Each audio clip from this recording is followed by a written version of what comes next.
Welcome, Internet, to the Play Some Video Games podcast. It's your boy, Dat Ninja Dev, joined as always by Donnie Eat, the High Priest, and we are missing one, Mr. Delvin Cox.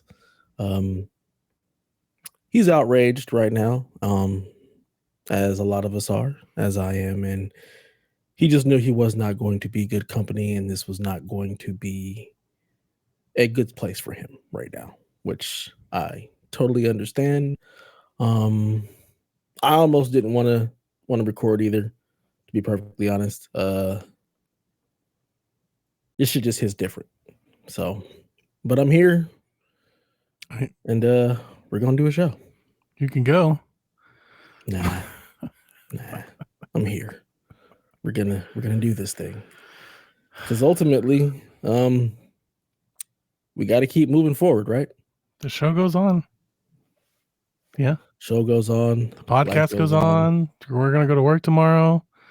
You're going to see the same people you saw yesterday. You're going to go shop at the same store you shopped at. You're going to take your car to the same place you take your car to. You're going to go to the same beach you go to, same park. I mean, life continues. Yeah. And prayerfully there won't be any changes, but you never know. Oh, there's some things going to change. That's very likely going to happen. Yeah. Not gonna lie, being at work today was very difficult. Everybody was just like it never had, like nothing happened. I live in a very red area. I think there was probably only maybe one other person in my entire building that may have voted for Kamala or anyone other than Donald Trump. Wow. Yeah. I mean, I'm in McCarthy County. I'm in Bakersfield. Like, this is a very, very conservative, very red area. And I work with mostly people who are born and raised here. So yeah, it was very, very just weird being at work with like the uncomfortableness and the rage and frustration that I was feeling that didn't seem to be reciprocated by anybody. So it was just weird. It was really at work? Really weird. At work, yeah. Yeah. Everybody was just like happy. Like my wife woke up. So like this is how crazy Discord, our community is not. It's been a somber day, to say the least. Yeah. Last night, after I put my daughter to bed around 9:30, I come into my bedroom and my wife is just cuddled up with my son and they're knocked out. They're asleep. So I just proceeded to do the exact same thing. I just went to bed. Woke up and see the full news and she's sobbing. And then we just had to go about our day. But it just didn't feel good at all. Definitely doesn't feel good. No, I don't like those sentiments. I stayed up. I watched the whole thing. I think I drank myself to sleep, even after the long day that I had, and it was a long day. We ended up having 42 bomb threats on precincts while we were working, which is a nightmare in itself. And then to come home and see all that, I think I went to bed around 3. I just, I'm one. I don't know. I think I'm always been that that doom scroller type. Like I wanna feel it. I wanna experience it. So it's just how I process things. Yeah.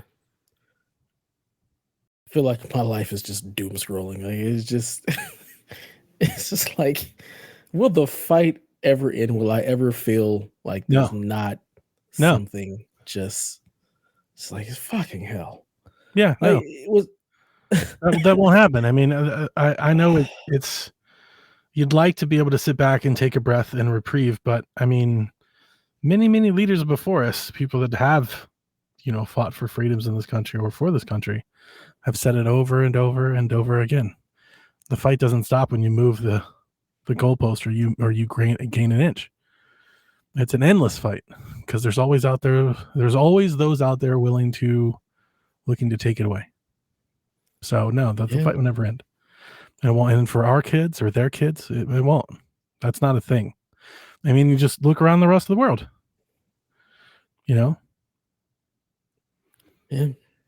Maybe it was just the naivete of the 90s where things felt like things are getting better. And no, it feels like we're just right back fighting for just basic civil liberties for certain peoples, and it's fucking Certain people. That's correct. Yep. Anyways, I've played no video games. I was sick last week. Had an ear infection again, which is just asinine. And I have played absolutely nothing. I take that back. I played about 2 hours of Dragon Age, whatever the hell it's called, Wolfguard. The new one? Veilguard. Yeah, Veilguard. There it is. Yeah, played about 2 hours of that. Did It's you buy cool. I like the story. No. Oh, okay. So that doesn't seem like a your kind of game. Not at all. JV, he bought it. We game share on PlayStation until both of us get pros and our kids have consoles and we can't game share anymore. But I played it on PlayStation.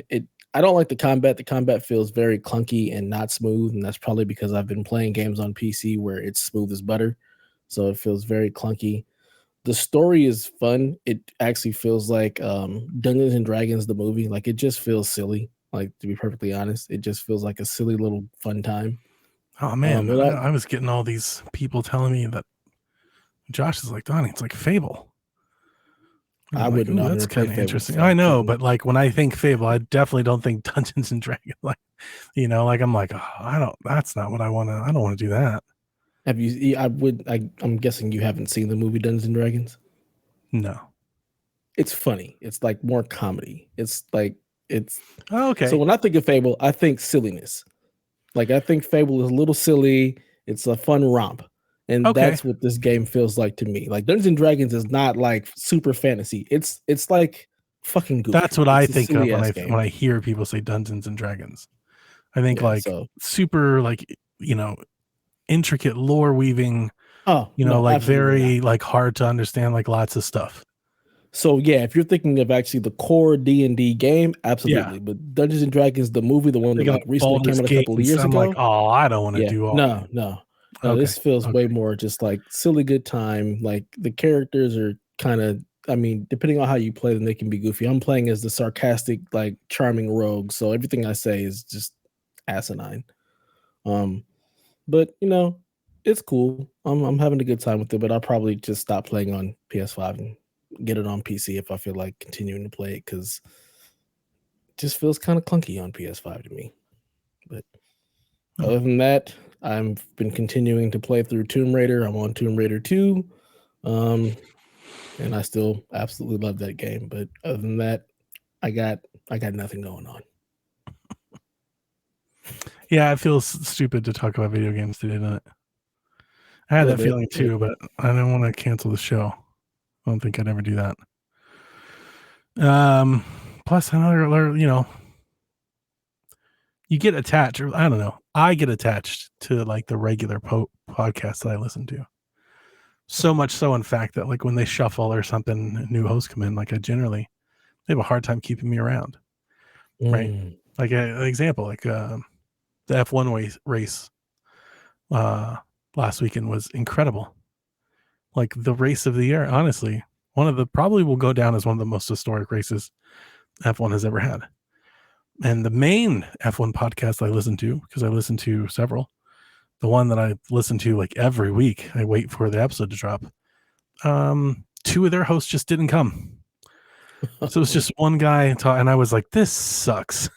It's like, this should be the best episode of this entire season, and like the episode just kind of is lame. So I would hate to do that. I don't know if our listeners think like that. Maybe that's just a me thing that I project onto others, but like I get committed to it. That's why I like, I'll podcast sick or something. Like I don't want the episode to not be there, because when the episodes that I'm looking forward aren't there, I take note. Yeah. I feel the sentiment. It sucks. Like the whole day sucked. I get it. Yeah. I feel the sentiment. Like you're saying, there's people who come to podcasts just as an escape, as something, and then especially this show. There's a regularness that it makes you feel better to be able. Well, we talk about the 7. We share our lives. We talk about our personal stories and stuff. We call it podcast therapy and stuff. Like this show is different than the other shows. Yeah. It might be different. It was like Shaq or something, but like, like you could just like focus on the news or kind of skip it or delay it, Mm-hmm. I don't know. I don't think this one hits the same way for the 7. I agree, and that's one of the reasons why, like, I'm here. Like, I was Yeah. like, but yeah, I don't listen to any podcast religiously at all anymore. Like, my podcast listening has fallen off a cliff. I don't have the time. I don't have a commute, and I can't. I don't have the ability to multitask. Like, if I'm listening to a podcast, that's all I can do. I can't focus on multiple things at a time. So my Yeah, I get podcast it. listening just fell off a Yeah, cliff. work and all that. Yep. I'm not having fun today watching a lot of like, I don't work. My staff at work was like, I think mostly split. Mm-hmm. We had several folks that were outspoken about voting for Trump. We had one that was voting for him because of the gender thing. It's the only person I've met who would just openly admit, like, just not going to vote for a woman. That pissed off some of the women in my office quite a bit. So fucking crazy. And that's a real thing. Like, it makes me wonder if Biden would have stayed in it, would he have won? I don't think Were so. there enough Honestly, people that just I were don't not think so. voting for a woman? I don't think so. I don't think you could put a person in there. I mean, look, I felt this way like 2 years ago, right? I was like, dude, he's going to win. This country is just fixated on this man. The whole country.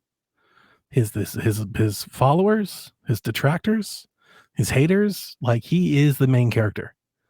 They all talk about him Fucking nonstop. He sucks fascinating. up all the air in the room. He is the thing. He is the topic. So I kind of made up my mind then that like this isn't going to happen, and that was regardless of Biden. I don't think you can put another person in that opposing seat that changes anything. And my only logic for saying that is math. You know how analytical I am. I said it before.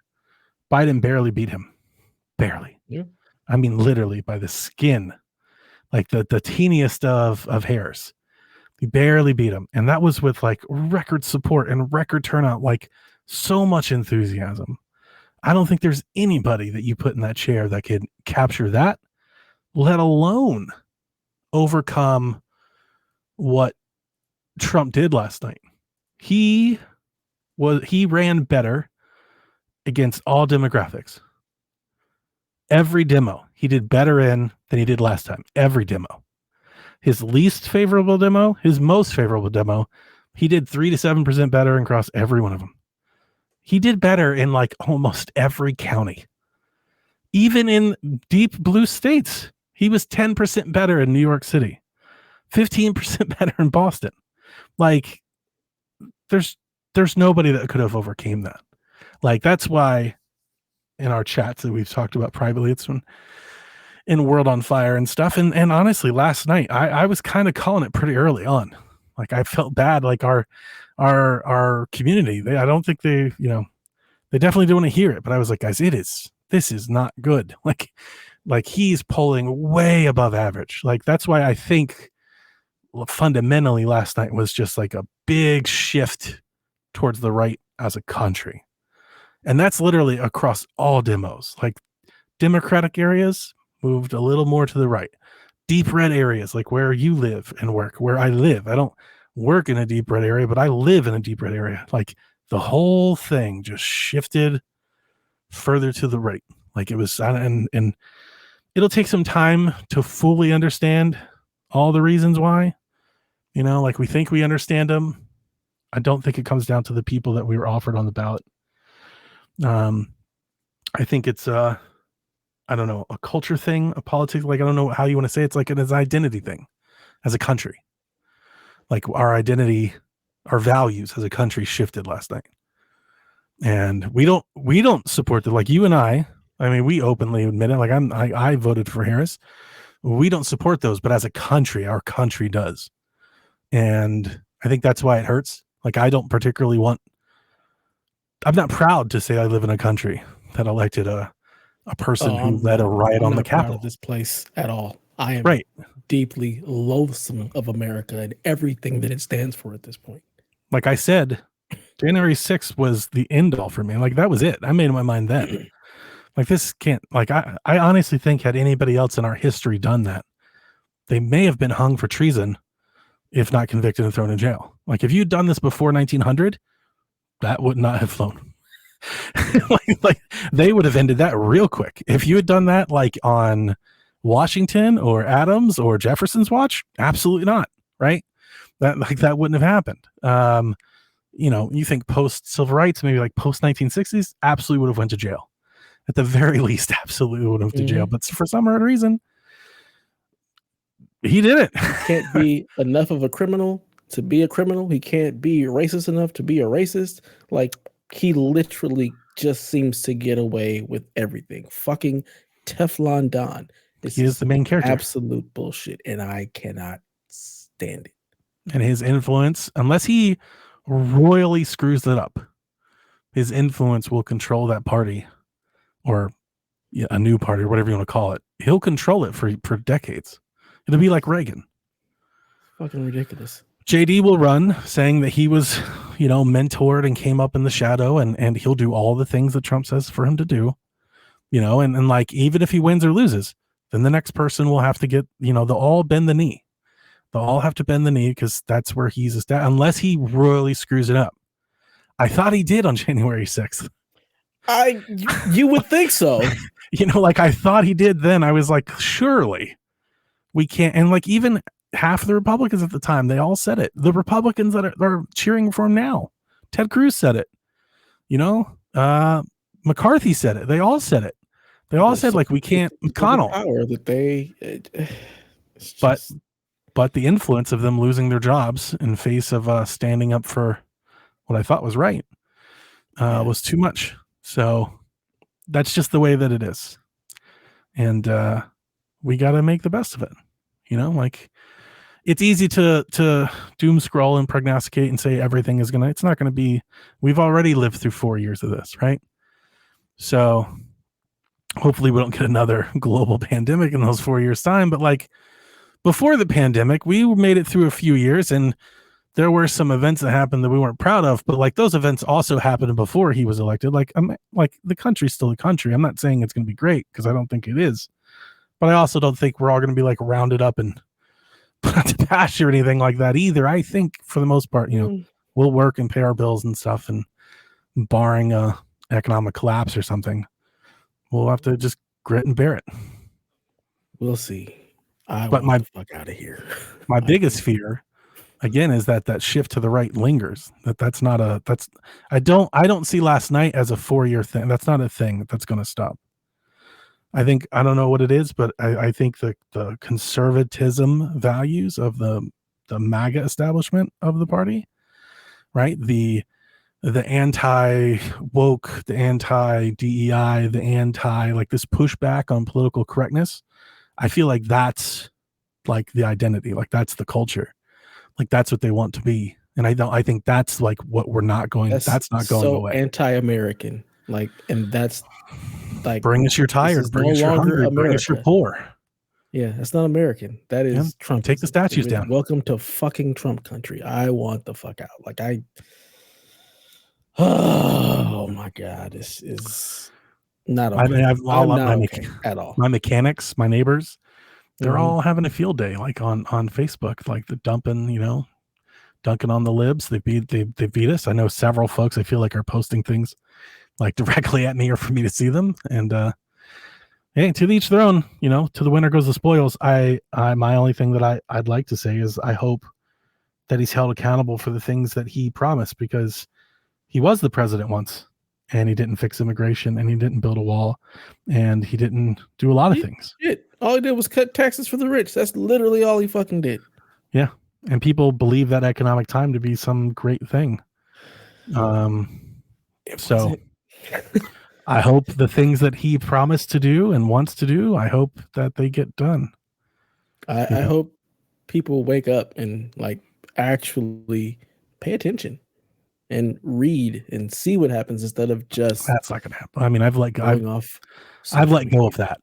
Like there's a clear divide of like how the educated want to be governed versus the uneducated, and that's not going to change, because incredibly The frustrating. or I wouldn't say the uneducated. That's sounds somewhat elitist. The less educated. That divide, they can make more of them faster than we can. You know, and actually digging into something and reading law and policy and projecting and seeing how things are negotiated on in Congress and what the president said he wanted versus what actually gets voted for and what it means for the people. That's a lot of work, and it takes years sometimes to figure that out. And people aren't going to put in any of that work. Nobody reads Nobody reads articles. Dev, they just see the headlines and Click the scroll on headline. by. Exactly. It's so simple. Like, I was arguing with a friend today who I'm probably just going to have to cut as a loss. He was talking about how, didn't you guys, cash your stimulus from Donald Trump? I said, first of all, stimulus wasn't from him. It was something that was passed by Congress, but he was so vain that he wanted to put his name on the check. I said it didn't come from him. He was actually opposed it, but he put his name on the check. So now you think that he sent you a stimulus, and you feel Also, like he's going to do that again. Significant reason while the economy was infused with cash and inflation rose. Yeah, something you also pumped the economy with artificial funds for 300 million people, and you wondered why prices went up. Well, it's because everybody's got more money to spend. It's a competitive market. The market isn't frozen. It's a competitive market. Yeah. People that pay more can pay more will. And that's how prices are controlled. Like that's why the prices are what they are now. It's like, not the only reason, but it is a reason. Part of it. It's a part of it. Let's get some tariffs in here too and see what happens. The PPE loans and the forgiveness of millions and hundreds of thousands. Yeah, that all got it all comes back, right? We're all playing with house money. It all comes back. It's not like they took their money and kept it. They spent it. They took it and spent it somewhere else, and then those people took it and spent it, and that's how that works. Like, that's how it works. It is complicated, but like, there's a Sesame Street version that's really not. It's pretty easy to understand how that happens, but again, it is very interesting that I think it's they have marketed a product that vilifies the smart, and it really does. I like almost like cry laugh. I'm sure you've seen the same clips in the videos, and people are like, what are they teaching in these colleges? Why is everybody coming out all liberal? And they think we go to college and we come out like trans. And it's like, no, we go to college and we realize that the world is bigger than the neighborhoods we grew up in. Exactly. And that we want to be inclusive and welcoming, accepting of all. So much more. So we don't repeat history that we've learned about. Right. But, I don't know. It's up to the kids. If you want some hopium, which I don't want to share, my old boss, who I was in tears about when he quit, I woke up to a message from him this morning full of hopium, and I was like, look, man, today's not the day. Just let me sit in it. Like, I want to sit in it. I want to feel it. I want to process it and then save this for next week. But his base, they're super old. They'll die soon. I don't know if they'll die before I die, because I don't live the most healthy of life, but they'll die soon. So yeah, we just got outlast children. Like, just to put it in perspective, my son yesterday on his bus ride home, they were chanting Trump. Yeah, like chanting Trump on the bus as he's coming home, and to a little black kid on a school bus full of mostly white and a few Hispanic kids, that is terrifying. So they'll all die off, but they're just creating. Something's gonna stick with it. My daughter, not to compare misery, but my daughter was basically, she came out of her room last night like 2, and she just had this disgusting, disappointing look in her eyes. And I understand, I get it. She's a woman. She's gay. Yeah. She feels 100% like targeted by everything, the entire rhetoric. Yeah. She feels unaccepted. She feels hated, and that hurts as a father to see. Absolutely. And that's part of the reason why, like, my one friend, I'm like, I can't associate with you at this point. Like, we have such a moral divide at this point. You have daughters, and I feel like you just refuse to do anything to actually protect them and think outside of yourself. Like, for me, a lot of this election was really about how do we take care of others? Like you said, it's realizing that the world doesn't just revolve around us, and it's not just our neighborhood. There's so much more. And voting for me, voting for Kamala was really a vote to try and help others, to help people who aren't doing so well, to try to figure out how do we make this place better versus the hatred and everything else that Donald Trump was really standing for, that his base leans into. And I'm just like, I I can't believe, like, as a black man, as a father of daughters, like, how I just it blows my mind, especially when a lot of my friends, we've been raised by single moms, Yeah. single black moms, and it's like, how on earth do you not vote for them? Like, The guy on my just staff, also a black man, and we had a conversation. It's nice. I always try to come to it as a understanding. And as I've told you before, if I wrote off everybody that I know that likes Trump, I wouldn't have family or friends. Mhm, Majority of my family are Trump supporters. My wife's family Trump supporters. You know, the neighborhood's Trump supporters. My mechanics Trump mhm, supporters. Most people go to work with Trump. You know, so like I very much feel that minority. And hey, after last night, we are like yeah, our view on the world is the minority. I just tried to felt profound earlier. You know, people were like, I can't believe this MAGA cult's taking over. I'm like, it's not a cult. You won the popular vote last night. It's not a cult. We're the cult. Like you have to shift your way of thinking about it. You have to realize they have a majority. It is the majority, you know. And I think, did you see Bernie Sanders' response today? Did you I read did his not. comments? Yeah. Mm-mm. It'll be interesting. There will be a lot of infighting, as there always is. But in like 2 years' time, when the midterms come around, it'll be very intriguing to see how the Democrat institution responds. Because I think Bernie had made a salient point in that he said the party has lost its way with trying to reach out to the average American, the middle class worker, but honestly, the worker. Mhm. Democrats used to be for workers' rights and almost like union lobbyists and trying to push down programs to lift that class up. And in his case, he feels like under the Biden regime and the last campaign that they've lost their way in that. And I think a lot of folks agree. I won't say they all agree, but I think a lot do. And I think that's why we've seen Trump gains in those areas. You look at him, you're like, how could the people of color, I think that's why. It's not the social ideology. It's the economic policy. It's the traditional like working values. Yeah, but I don't feel like Trump spoke to any of that shit. Like, I don't. I really, like, what was he saying he was going to do for anybody? Well, again, to the uneducated, remember that the people listening don't know enough to understand. But when he says, hey, I'm tired of all these I'm prices gonna fix it. we have to pay, we're going to charge, foreign folks we're going to tax them to sell their stuff here. They think that's a good thing. Yeah. They Oh my think that's god. us. They think that's us fighting back. That's us demanding of the world. We're going to teach them a lesson. Yeah. They don't know any No. better. Yeah. I've watched so many videos of people explaining the tariffs But and again, how that gets passed on to us, to and them them, being I always, like, like I said, oh, what? Fuck. I try to come to them when I talk to my uncle, my mechanics, my friends, my family. I won't mention all the stories that my in-laws and I shared over the weekend, but there was a lot. I always try to come to it from a place of understanding and at least just give them some insight or ways of thinking differently. I think that's why, at least like with my wife's family, I think that's why they talk to me. Like I was trying to explain to her, I was like, why have I become their political soundboard, like their economic therapist? And she was like, she was like, because they value your opinion, because you're smart, because you don't just read the headlines or regurgitate the news, right? You got to come, if you look at it you put yourself in their shoes, when they see that people trying to explain how this economic policy is not going to work now, that's elitism.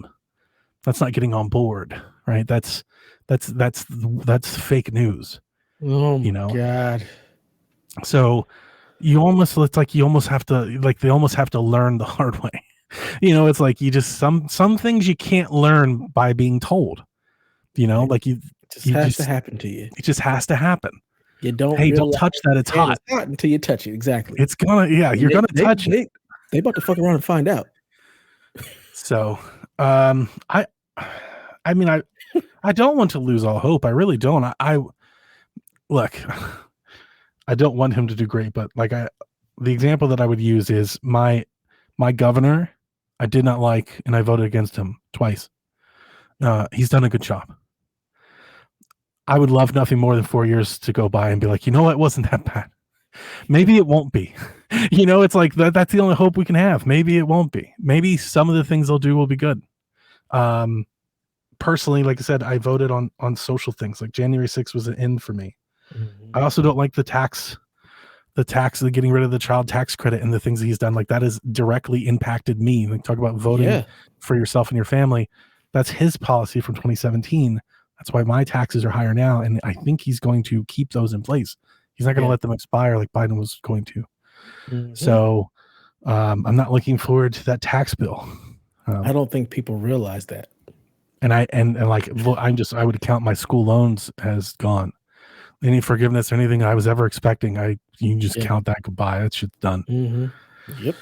So all of this directly infects me, both financially and but honestly, I would happily pay the financials if it wasn't affecting me so much spiritually. And I don't mean religiously. I mean like centered spirit, like mental wellness. Mm-hmm. So 1000%. If you're out there and you're happy about this and you listen to us, that's great. I hope you stick with us. And if you're out there and you're feeling bad, like we're here for you. Hopefully some of our feelings that we share, you're sharing too. But we will be here. The podcast will keep going on. We're going to play some video games. We're going to switch too, baby. GTA's coming. Y'all are going to switch too. I'm fucking switch. We're gonna get Dev the Steam Deck. I don't want no damn Steam Deck. Make Dev's deck. What was it? Make Dev Switch? Can we make Dev a decky? Look, this is the only handheld I'm going to be using. Decky and Dev. It's really just to watch TV. I love that you have a whole handheld that's a tablet. Why don't you just have a tablet then? Because then I can't occasionally play a Steam game on it. Sure. This works just fine. And I know you got it for free. No, I'm not going to try to tell you not to. But one thing that I will say, if we ever do get to the point where you and I can sit down together in person, which I would love nothing more. I honestly just think you and I would have a great bro day, bromance. I would love that. I would love to show you the Razer Edge. Mm-hmm. I've grown quite fond of it as just a tablet. Like there's a whole gaming and everything. And I was going to sell it some time ago. I actually think I had set it up with D-Live. I was going to sell it because I got the Kishi for the iPad. Mm-hmm. And I was like, I don't need this anymore. It's the same thing. And then the more I use the iPad, I think I've told you this before. I feel like I've grown increasingly addicted to high refresh screens. When I use like a 60 hertz screen, I'm like, dude, this sucks. Mm-hmm. Like I get real snobby about it. To the point where I've like stopped using my iPad altogether. I got rid of the Kishi like controller thing for the iPad, and I've been using my Razer Edge a lot. Honestly, as a tablet, it has nothing to do with the games. I do carry a little controller. I might play a little Retro Ball on it, but that's not it. I don't know how much you pay attention to tablets. I know you're into like the Samsung stuff as you used to be. I just look at their phone, but nobody makes like small tablets anymore. You know, like the smallest tablet's like 11 inch, and most of them are like 12 or 14. You know, it's really hard to find like a performant 7 or 8 inch tablet because everybody just has like some ultra wide giant phone to sell you. Yeah, you know, which I understand, but I just want like a nice small tablet, like something I can put in the car that has all my music on it. You know, or something I can sit on I can watch TikToks on, and they're big, they're not small, you know, something like that. YouTube and the Edge.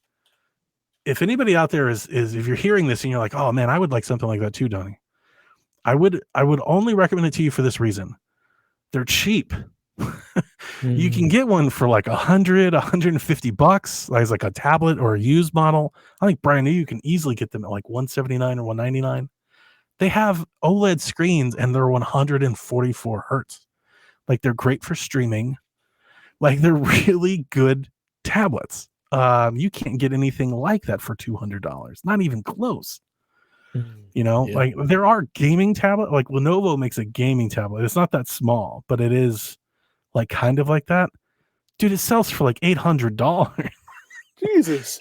Oh yeah, you know it's up there with like the Samsung Ultra 11s, and like it's super expensive. That's You know, ridiculous. so anyway, I'd love to. I wish somebody had one that you could see, because like it does. For me, it fills that middle ground. I like that. I like it a lot. I mean, this thing works for me because my daughter is in a play. So every Monday through Thursday, she has rehearsal. So I have to go and sit there Monday and Tuesday. I sit there Wednesday, Thursday. My wife will sit there with her or whatnot. And so that has become my go-to device to watch Monday Night Football. I do love that And screen. like it's just a really nice screen. So it is. It has really good. It's got to be like good color accuracy or something. Like it just looks really nice with the gloss finish, and like it's just real nice. It's nice picture quality. It works great. So I've watched a lot of Monday Night Football. I've watched some basketball on it. It's an Android tablet, so it has all the apps I need. What did I watch? I was watching something on either. I don't blame you at the high refresh. Like I'm shocked that the new iPad Mini doesn't have a better screen. I don't know why they don't. They love the Switch 2 screens suck. And stuff. Like I would love just like the Switch could stay the same and just offer me a high refresh screen with VRR, and I'd be like, perfect. Yeah. Like I'll just buy that. Yeah, after having an OLED screen, I can't go to anything else. OLED I can ditch, but at the refresh and the VRR, I've become a VRR whore. This screen is I whore for hertz. VRR hard. You know, like it's crazy. Like you're like, oh god, this game is running at 40 frames a second. It feels so choppy. And then you put it on a VRR screen, you're like, it's running at 60, and it's like, no, it's not. But it feels like it is. It totally does. Like the the Roger Ally. Same thing, man. VRR 144. Like it's great.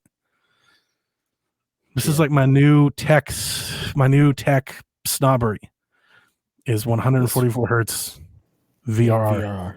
Yeah. I mean, this like there are some games where this screen almost feels too smooth. Like it's just so buttery. It's ridiculous. Yeah. And 200 like this screen is 240 hertz in a lot of games. Since it's 1440p now, I'm getting like over 100 hertz like refresh when I'm playing games. I'm like, this is just insane. It's glorious. I was playing GTA 3 earlier in the bath, so I was a little late. And you know, the game, the definitive edition, the trilogy remaster, it sucks. You know, the optimization is shit, and the frame rate's all over the place. It's awful. But you throw the thing on the ROG Ally, you turn on VRR, you turn on fluid motion frames, and suddenly the frame counter is like, it feels smooth as butter, and it's running like the hundreds, like all artificially. And I'm like, why doesn't everything run this? You know, like everything. I don't care if it's fake. Give it to me. You know, like checkerboarding, who cares? Does it look 4K? It's 4K. You know, it's like, I don't care. Does it feel smooth? Then it's smooth. I don't give a shit. Actually, it's interloping a frame, and like, nobody cares. It's good 4K, though, and it moves smoothly. We're in business here, right? And then I'm playing it, and it's like you have to turn on the Steam's frame counter won't pick it up. You have to turn on AMD's frame counter, and it'll tell you how the fluid motion thing is tracking, and it's like 115 frames. I'm like, this is beautiful. Yeah. It's like, this is real nice. You've been playing anything else at all? Yeah, I'm playing Shadows of the Dam Remastered on Switch Lite. I'm sorry. It's great, actually. Honestly, I have two. I mean, I was wrong to say save it for Shaq, but that's really the things that I have to say about the things that I'm gaming on.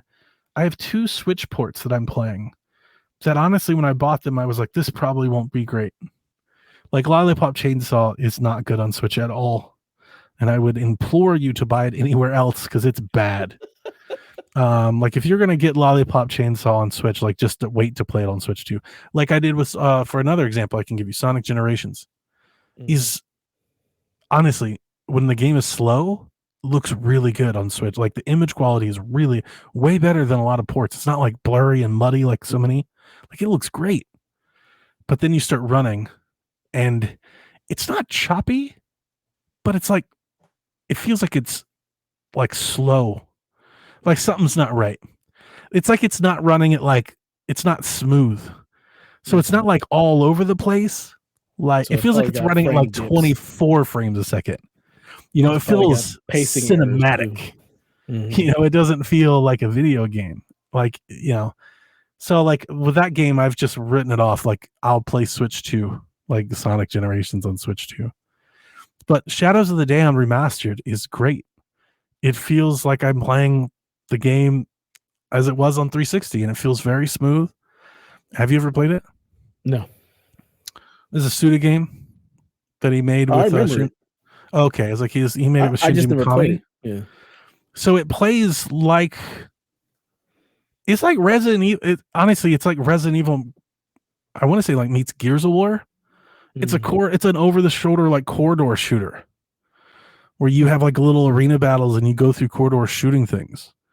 I know you're not going to like this, but one of the things that I think actually adds a lot to the experience is that it has gyro support. So when you hit the third person, you can do the motion aiming and stuff. It reminds me of playing Resident Evil 4 like on Wii. I was like, this is great, actually. But it is smooth and it looks fine. So like that's a really good port. I wholly recommend anybody that wants. And here's the other thing about it on Switch. There aren't a lot of games like that on Switch.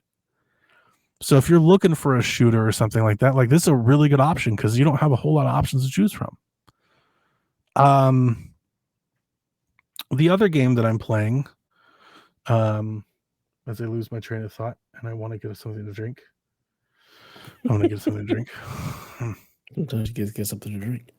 Mm-hmm. You playing Silent Hill or Life is Strange or anything like that at all? None of those? No, I bought them and I haven't touched them. I haven't played Silent Hill at all. I played some Astrobot. I did turn on the PS5. So we know it works. Okay. My issue with the PS5 has nothing to do with it. It's that it's not when I go to sit down to play something, like it's not it's never on my mind. Like I kind of forget it's there. It's not in my habit to play. You know, it's almost like I won't call it a chore because that makes it sound it's a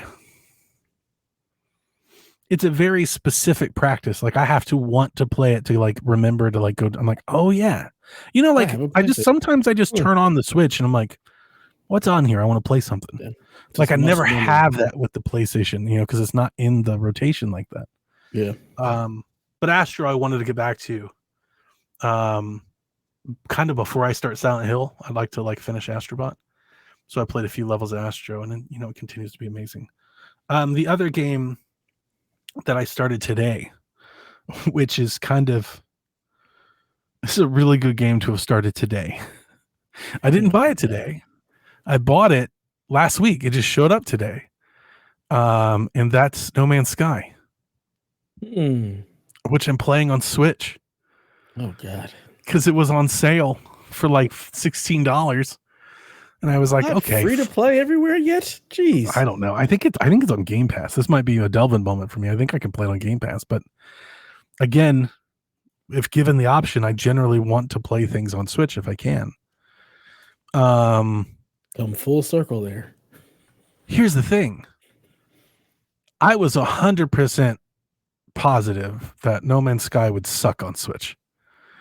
Like, it just seems like the kind of game that would. It's an open world, procedurally generated thing. Like, oh, it's going to be muddy. All the textures are going to be bad. The flora and the fauna are going to be all glitchy and edgy, you know. And I'm sure it's not nearly as good as it is on Xbox. But here's the crazy thing that I'm here to tell you, dude. It's pretty good, though, on Switch. Like, I was showing Jack. I was like, do you see how this runs? He was like, that's running like it outperformed my expectations. It was like, this is smooth. I'm running around, jumping, you know, jet packing all over caverns. I still don't quite understand like what it is. Yeah, I couldn't tell you. It's been but Jack played that. Jack hit me with he was like, that's the point. You don't need, like, you just do whatever. And yeah, Dev, when I tell you I just kind of ran around for 3 hours doing nothing because I didn't want to think about anything else today. Yeah, it's a good game for that. Like, it's a real good game. It's got good music. And I was like, yeah, this is actually kind of perfect timing at the moment where I kind of don't want to do anything. That's what Starfield wishes it was. And it is on You think so? I wouldn't know. I never played it. Yeah, I played Starfield. But yeah, I'm going around that's the game. Scanning rocks, shooting rocks, collecting rocks, building things out of rock. That seems to be the point of the game. I'm like, all right. I'm kind of just playing until I can fish. Like, I'm like, when does the fishing start? I was told there'd be fishing. But I think I'm in the tutorial, right? I think it's got to be something like right now I'm like fixing a spaceship. Yeah, you got to fix your spaceship to actually get off the planet, and then I think you can go do kind of whatever you want. I don't remember fishing, but again, I'm not somebody who's ever going to go looking for fishing in game. In fact, that's something I actively avoid unless I have to. Not to make it sexist, because it's not. Definitely men and women can enjoy both the same. But like, I wonder if like No Man's Sky scratches like that cozy gamer itch for dudes that like Animal Crossing does for girls.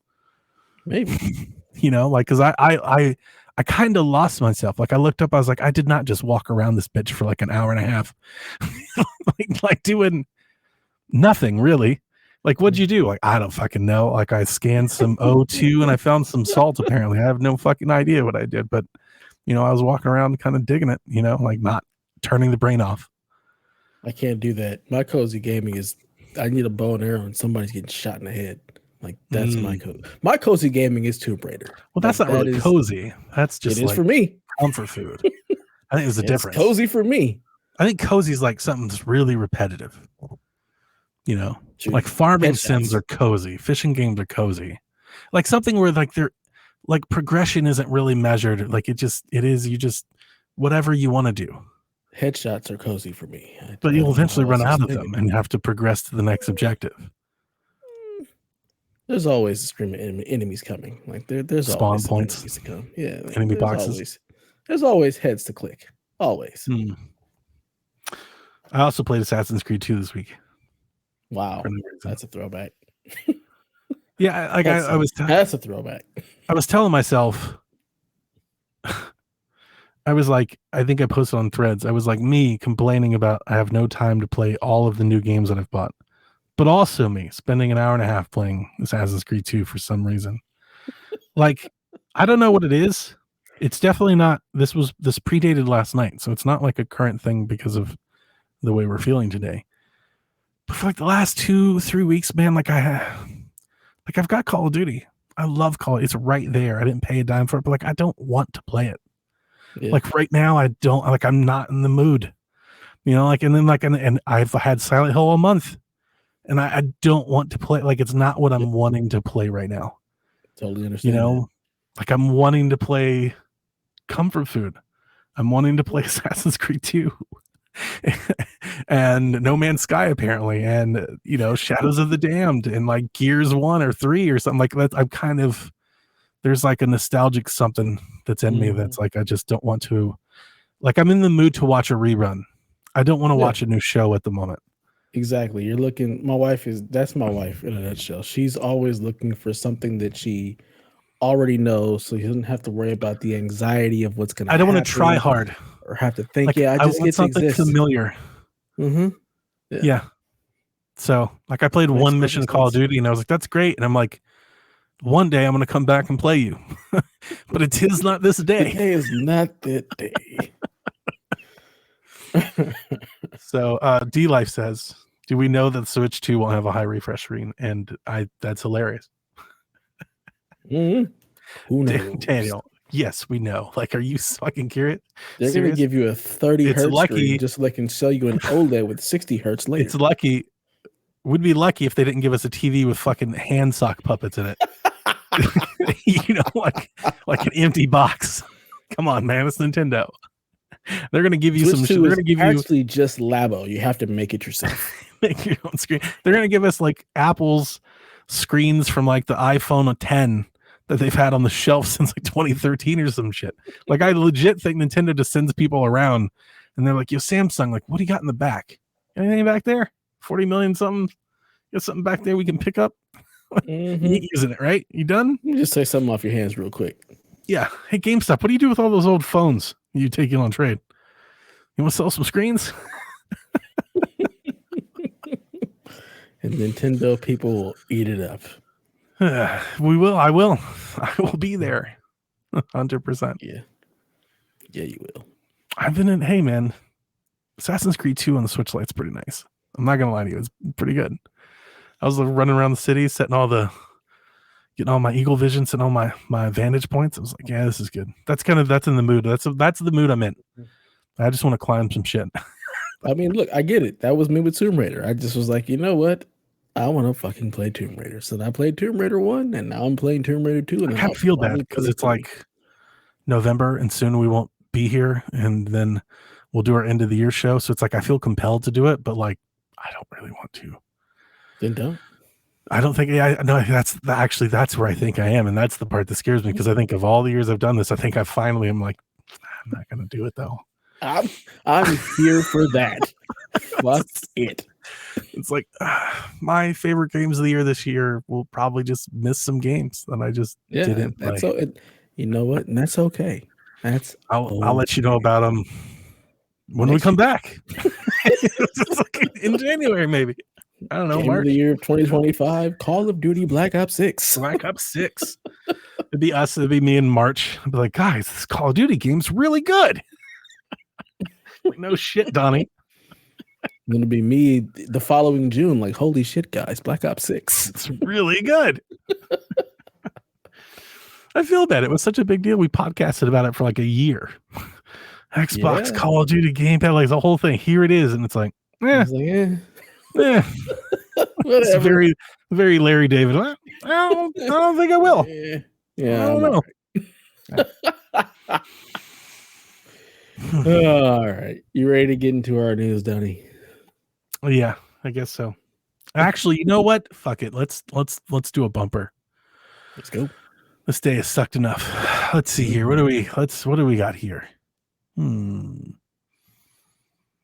are we going to choose? So many options. Do you want something funny, something musical, a friendly face? What do you got here? Let's go with something funny. I need to laugh. Those other guys, everybody got those guys. But LeBron can't have a bad game. Him and AD they both play well, the Lakers going to be tough to beat. But that's the one thing you got to worry about, man. Them young boys coming. They are down 3-2, but they send the series back to Los Angeles for Game 6 on Friday. That'll be a dandy to watch. Yeah, that's perfect. Shaq. Them young boy.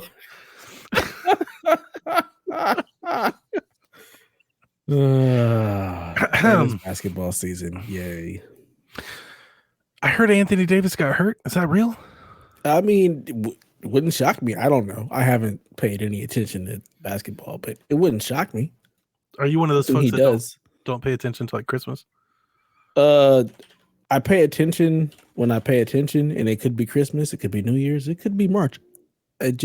I've had no desire to watch anything basketball as of late. Just haven't been into it. But if he's hurt, I mean, that's something that Anthony Davis does regularly, so it wouldn't shock me.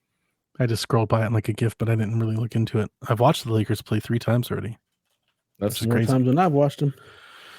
The Cavs have equaled a franchise best start to their season. They've won 8 in a row.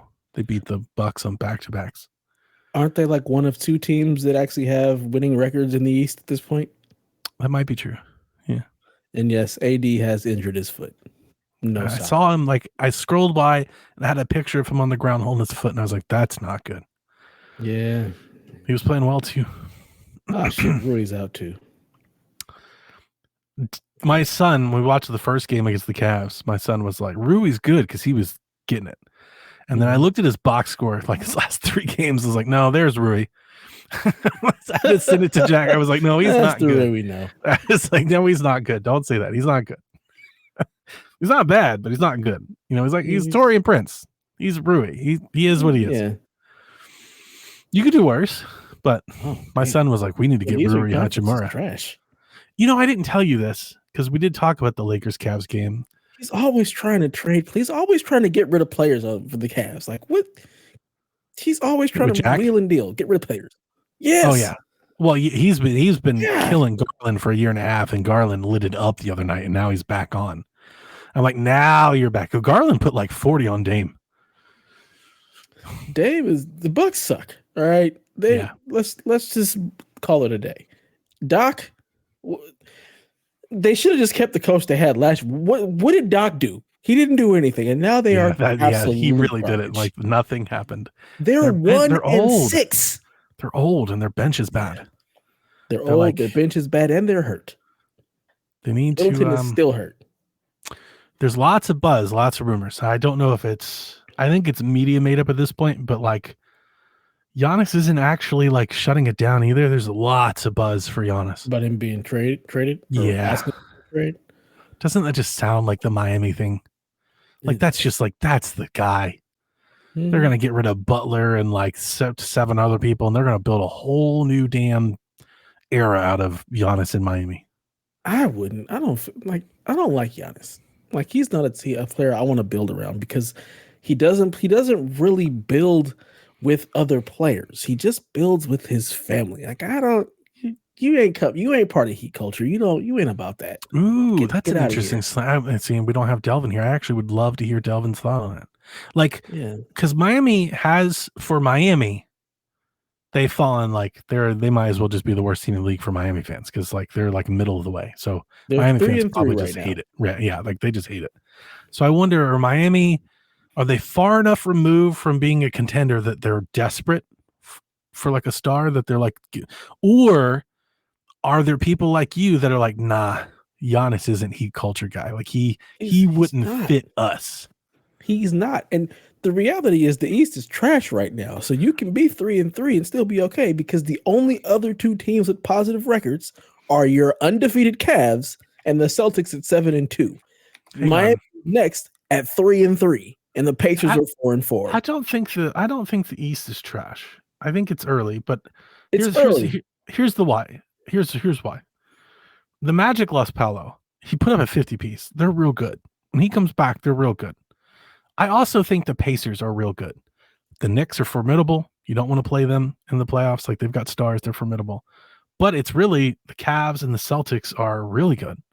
And then you got to like rule out the 76ers because they're not playing with people yet. Yeah. Like the season hasn't started in Philly yet. So it's not gonna. I don't think it's trash. This Eastern Conference is better than the Eastern Conference has been in like, I think 5 or 7 years. Maybe it's really early, but none of the teams are performing well. Reigning champs, not just reigning champs, like blowing the doors off.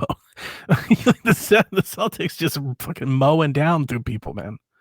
But yeah, it's a little scrappy. It's interesting to see the Hornets up there. The Bulls have played well. The Bulls are playing. I'm not sure if you saw this. Bulls are playing super fast, like the fastest team. Bulls are playing like they're in like the EuroLeague. They are just jacking threes and running, and it's just run and gun the whole show. And they're 3-4, so it's not really paying any. Yeah, but they could be 0-8. Like, I think the teams in the East that suck are the Raptors, probably the Pistons, although they're like better than they were last year. It's the Raptors and the Wizards. Those teams suck. Oh yeah, they're trash. But the Hawks, the Hawks are playing without like 4 of their dudes. Like 4 of the wings are down. Their star draft picks down. Like all, so I think there's some of that happening out in the East at the moment. Yeah, it'll be interesting. I'm interested to see what it looks like come mid-season tournament. That's when look at the West. I'm interested. Rockets 4-3, Mavericks 4-3, Lakers 4-3, Nugs 4-3. But again, that's way more teams above 500. You only have 2 teams 4-3. They all have the same record. Like that could be tomorrow, and it could be different. But they're one game. It's a winning record, unlike the rest of the East. Okay, let's see here. Take-Two has sold Private Division, their indie label, to an undisclosed buyer for an undisclosed sum. This came out of Take-Two's earning report. They said that the new entity will keep all of the IP, even though Take-Two will continue to support No Rest for the Wicked. That's that action RPG from Moon Studios, the people that made Ori. That's in like early access. So Take-Two will still keep. They said support it. I thought it was. So I assume released. it's like. When they mean support, they mean publish. They'll like retain the publishing rights for that one. I think I'm is what that assuming means. patches. Like, well, I mean the studio's doing it. Anyway, Private Division's games of the past. If you're like, who's Private Division? They publish Penny's Big Breakaway, Outer Worlds, Ollie Ollie World, Roller Dome, Kerbal Space Program, After Us, Hades, and the upcoming Game of the Year contender, Tales of the Shire. But I like Private Division. They are a really good indie label. They do fund good games. They support good games. I wish Take-Two had done this before they closed down the Ollie World studio and the shit that they did earlier in the year. Maybe this buyer is potentially trying to get the band back together. So I don't know. We don't know. Apparently whoever bought them will be disclosed soon. That was said. Yarden says, any guesses to who you think might have bought Private Division? They've released some good games in the past. I have absolutely no idea. The only game I know from Private Division was a game called Disintegration that I really enjoyed.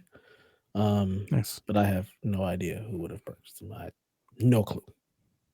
I don't either. If I had to guess, it's either a different indie label or what I would probably believe most, like a new spin-up capital venture interest group, looking to invest in the games market. Something like that, I think, would make sense. I think Embracer's done embracing people.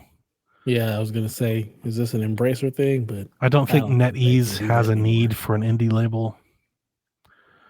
I don't know. Like, does it make sense at Epic? Do they need an indie label? Would another indie label like assume them? Does Devolver want the Private Division? I don't think so. So if I had to guess, I would think it's like a new entity or a spin-off or some new venture capitalist venture. Yeah. I would think. But maybe we'll be surprised. Maybe it's like EA or something. We'll find out. Ubisoft. We shall see. Ubisoft's not buying anybody. Ubisoft can barely afford to keep themselves around. Yep. Game Pass news. StarCraft Remastered PC is out today on Game Pass Ultimate for PC players. The StarCraft 2 campaign collection also out today. Have you played those? Hell no. I know they're a big deal. RTS games. Yeah, they're huge. I know there's a big thing for me. The only person I know that plays them is Sean. Sean loves it. He's very excited about them. I know neighbor Matt. Like everybody grew up with a PC gamer neighbor Matt. I think they all love StarCraft. I don't think I've ever seen StarCraft. I've only seen it at BlizzCon. I've never seen it in any other. Like, I think if you had shown me a video of I don't think I could actually point it out. I'd be like, this is like, there are 3 games up right now, and one of them StarCraft. They were all similar. I don't think I honestly have no mental image of what StarCraft is. Maybe I should play it. Maybe like I would love it. I like RTS games. You might. I mean, it's space. I don't know. Is it Zerg and is it like super PC gamery? Oh, hey, yes. Like super heavy and like systems and all that, like hard and figure out. And all you have convoluted. Have you ever played Warcraft, like the original Warcraft, where you have We've talked about this. And I've never played Warcraft because I'm scared of getting lost to Warcraft. Well, not World of Warcraft. Oh, it's different. It's different. Warcraft is an RTS game where you have to actually see. You're getting your peons, you're building your bases, you're gathering resources. To I do like a good builder. I mean, that's what StarCraft is. I usually get lost in those sorts of games. Well, it's on Game Pass. Metal Slug Tactics releases. That's a launch game, and it's out today on Game Pass. I played the demo and didn't like it at all. Maybe it's gotten better. Oh, it was on PC. Never mind. And the controller support and everything kind of sucked. Harold Halibut is out tomorrow. The Rewinder is out tomorrow. Turnip Boy Robs a Bank is out. This all just sounds fucking made up. Goat Simulator Remastered comes to Game Pass on the 7th. Microsoft Flight Sim. Everybody's favorite. I hate this game. It's out November 19th. Why does Goat Simulator need to be remastered? Really? Isn't it the point that it's jank? Like, I'm so confused. I thought the game just came out. I mean, I think there's 3 of them now, but really, look at D-Life. remastering Goat Simulator? D-Life says that he thinks I would like it. It's a really basic RTS. So I think RTS is, like Red Faction and like End War and shit like that. Red Faction like the old ones. Yeah. The original Red Faction, like Command and Conquer and stuff. Okay, so when I think Red Faction was a first-person shooter on PlayStation. Hang on. I think I'm thinking like Red Alert. You're thinking Red Alert. Red Alert was RTS. Yes. Yeah. I was about to say Red Faction. I was blowing shit up. I was playing Red Faction on Switch this week. They have the gotcha. Red Faction. Was it remastered? Yeah. With Troy Baker. It's also a really good game on Switch you can play. But yeah, Flight Sim. I hate every time Flight Sim comes out and we have to. It's a social media thing, and here's the funny thing: I'm not really doing X anymore, so maybe this ends here. Maybe I'll never see it again. I haven't seen it at all for the last few years. When Flight Sim would come out, it's going to get amazing reviews because every Flight Sim does for some reason. And like Xbox, like the Xbox, like accounts, like the accounts and the outlets that exist just to pump Xbox, like they would all make like graphics for Flight Sim and like do charts showing how it's higher rated than like Horizon and Breath of the Wild and like 10s out of it. And I'm like, this doesn't count. Like it just feels like propaganda. It's like I think I've had this argument with Sean. We have to stop counting Microsoft Flight Sim as a game. It's not a game. People love it. It's a simulator. It's a simulation program. It's not a game. But Donnie, it's not a lie if you believe it. The games are leaving Game Pass. Actually, the games leaving Game Pass are better than the games coming to Game Pass, and that's never a good balance. Somerville, which I played and enjoyed, all the Like a Dragon games. I don't remember which ones they are, but there's like 2 or 3 of them listed. I just wrote Like a Dragon. And then Persona 5 Tactica, which I did enjoy this year. They're all leaving on the 15th. So that's a bummer. Bye. Yeah. Anyways. Honestly, most of the news is Take-Two related. Take-Two reiterated that its plan is to launch GTA 6 next fall, 2025. When asked about like slippage and stuff, Zelnick did say, yeah, that's a thing in the gaming industry, and we're not, impervious to that, but we picked this window out specifically because we think we can meet it. So everybody get out the fucking way, basically.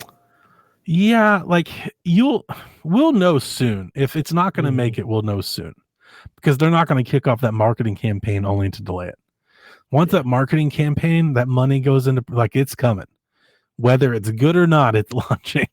So if they don't think they can make it, I think probably February, March, they'll delay it. Yeah, I think that sounds about right. Yeah, and if we don't know by then, I think maybe May at the latest. If we don't know by then it's coming. It's coming one way or the other. So looking forward to it. Take-Two also confirms that they have a PGA game in the works for the next fiscal year, which will be PGA Tour 2K25. Well, they don't do them annually. The PGA games they don't do annually. Yeah. They haven't done one Saudis or whatever. They haven't done one. Well, that's, it's funny you say that. The rumors that came out this past week is that they've struck a deal.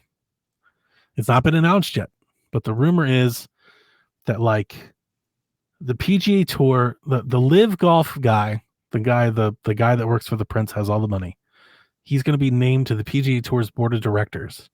He will infuse the tour with money. The players that didn't go to Live will get some sort of cash option.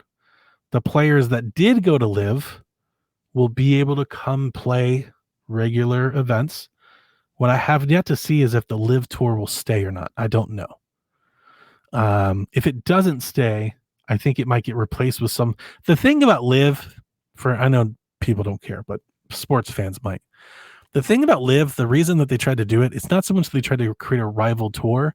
It's like they were trying to build like a team format, like a league based on teams. Okay. So I think they could take that concept and bring it to the PGA. Like, so like Live goes away, but like Live just gets rebranded as somehow? this. Okay. Yeah. I think that's what it is. And I think they were trying to create like a team game. So I think we may run into like where there's like the PGA schedule that people play, and then certain events throughout the year are like team events. So you've got the in season tournament going on. Yeah, sort of. Or like it's kind of like they looked at like the Ryder Cup. The Ryder Cup happens every 4 years. Everybody likes it. They're like, what if we had something like that all the time, though? I think that's kind of like the idea. I don't even know how team golf works, so none of this makes sense. So it's like all 4 players play, and then the scores are counted together, and there's a team accomplishment. Oh, that would piss me off. You suck today. You're driving our team down. Get the fuck out of here. So, Dev, when I was regional champion, we finished last place as a team in the region. I was the champion of the region, and we finished dead last. I'd be pissed.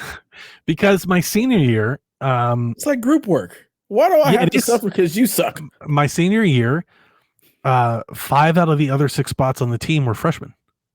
So it was me and a group of freshman kids that have really never played golf before.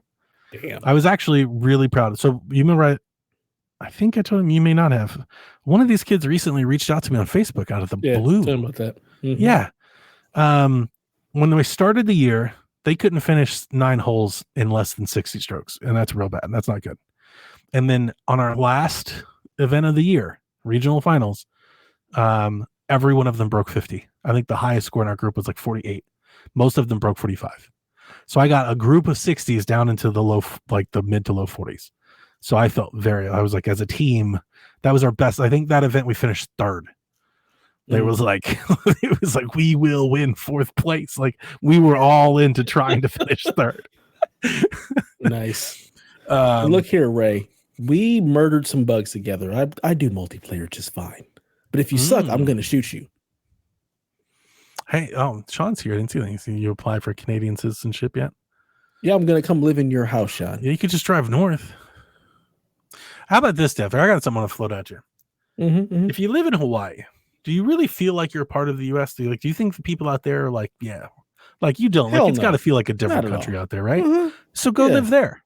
Like just go to Hawaii. It's too fucking expensive. Is it? Yes. My boss Hawaii has property out there. Expensive. My old boss, his family is from there. And he told me that like drugs are a massive problem in Hawaii. I believe it. He was like, "You won't believe it." Because I was thinking like the whole thing's touristy, but he was like, "No." I was like, "What?" He's like, "Oh, he's like meth and hair." I was like, "What meth?" He was like, "It's bad." Yeah. I was like, "You do not have ghettos in Hawaii." He was like, "Oh, absolutely. Yes, they do." I've been to Hawaii once, and it is America. So everybody's got their shit, huh? Oh yeah. Wow. Absolutely. And then when you have storms and things, you're cut off. There's nothing coming in, so you also have to deal with that. Sean says you can live with him. No problem. I'm coming. Just set up a room for me. I'm bringing the whole family. We're all just gonna hunker down in Canada. My wife has said it multiple times. He was like, we could just like go live across the street from, like, I think my wife, she sees Chelsea like on Facebook and stuff and sees me and Sean. She's like, we'd be a great like pair. We could double date, our kids could play together. Like that's my wife's just like fantasy. It's like the Reese's and Capri's like hang out together as families. Look, let's just get a cul-de-sac. Let's just get a cul-de-sac in Canada, and we can all just have a compound cul-de-sac in Capri house party. We're bringing Delvin with us too. Fuck it. Eskimos. It's cold, man. Like it's really cold. Look, I can. You've never experienced that kind of cold. Look, I lived in Ohio. It gets cold as fuck there. All right, Sean, the Caprices. Caprices. Yeah.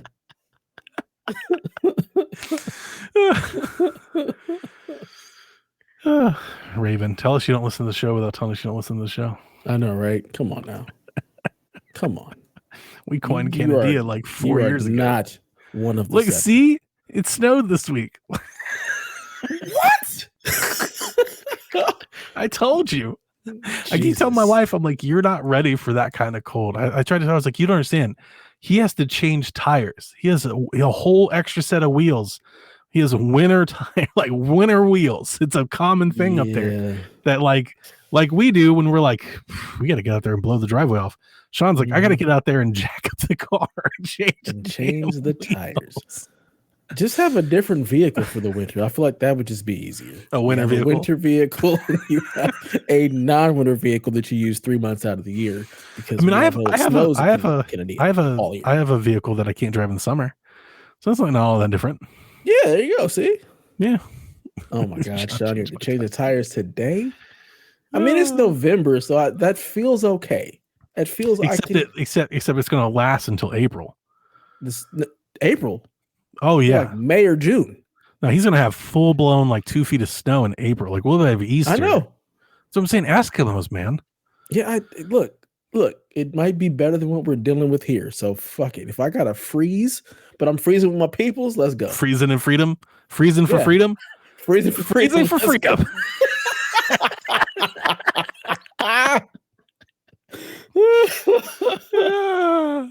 Oh shit! Maybe we can save Haley too and get her a fan that doesn't suck. Oh God, damn! She's got that PlayStation Pro though. Priorities. There it is. Talk about America. She's got real American values. Got a mattress to sleep on, or fucking juice to drink, or a fan that won't lop your damn arm off. But gotta get that Pro though. Gotta get that Pro, baby. Gotta get that Pro. That 10% boost. That CPU boost, gotta have it. I need those 4 frames. The next one. Well, actually, yeah, the next one's fun. Steam game recording is out of beta and available to all users on PC, in PC handhelds, and Steam Decks. Dev, I used this today. It's real nice. It's very nice. On your handheld or on the PC? On the ROG Ally. I was like, I want to see how this works on the Ally. So you go in. I had to jump into the beta. You go in. There's a tab for it now. It says game recording, and you can set it to a keyboard on your controller on your keyboard, or it does have controller shortcuts that are built in.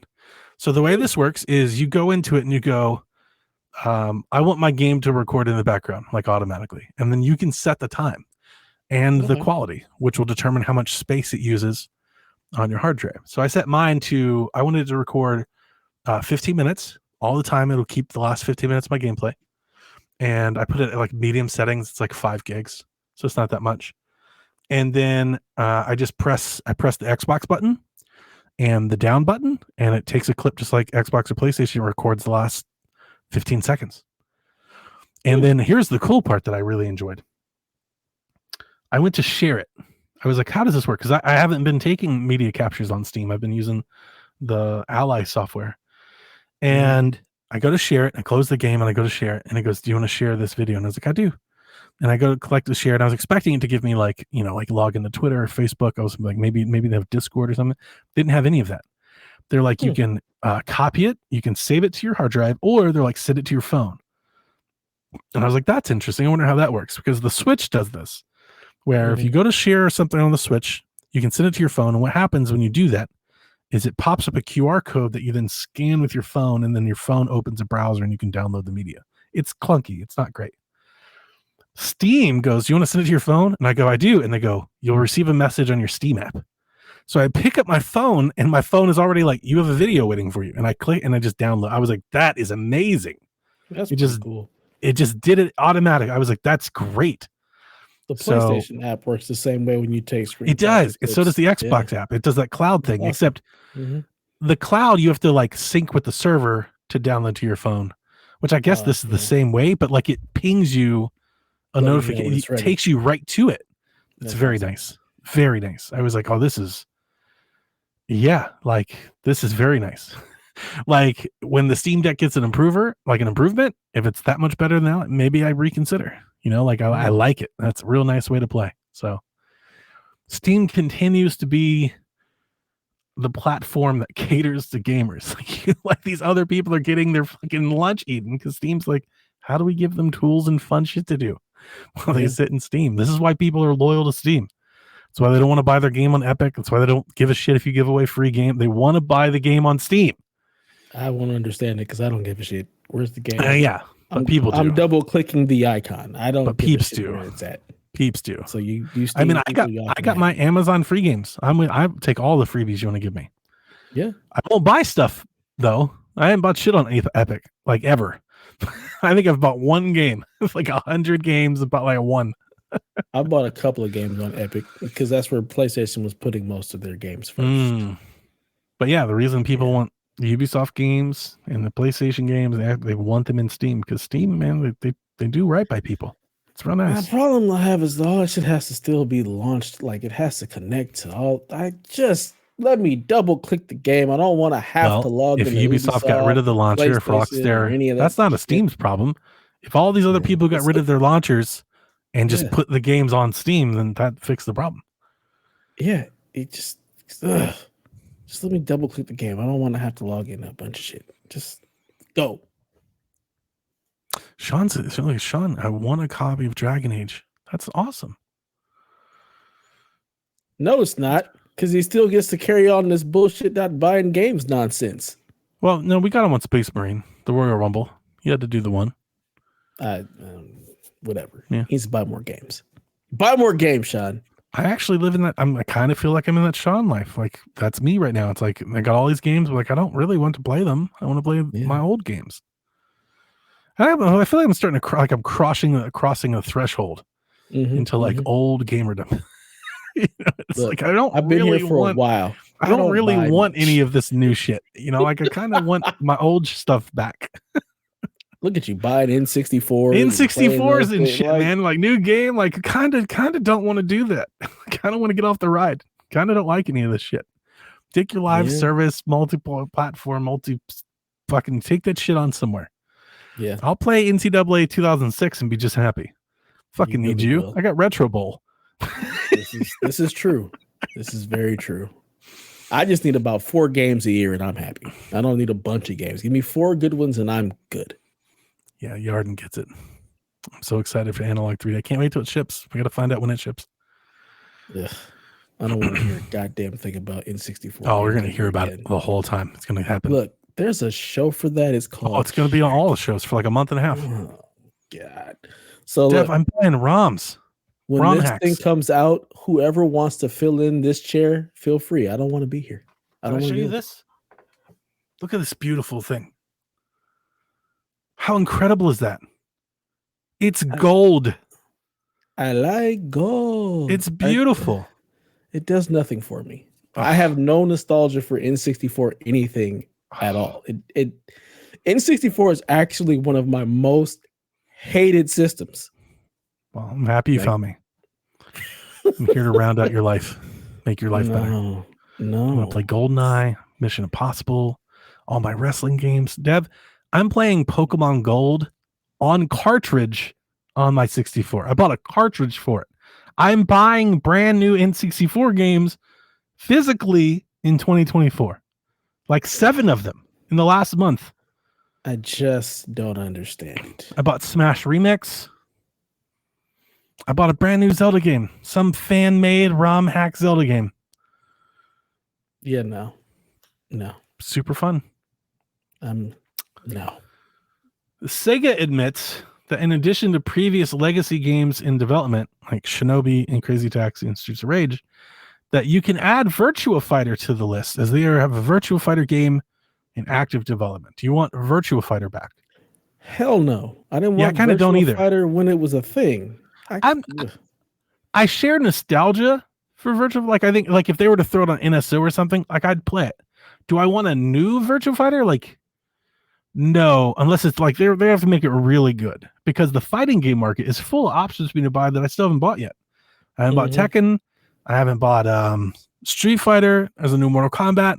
What's the other one? Like King of Fighters. What was the other one?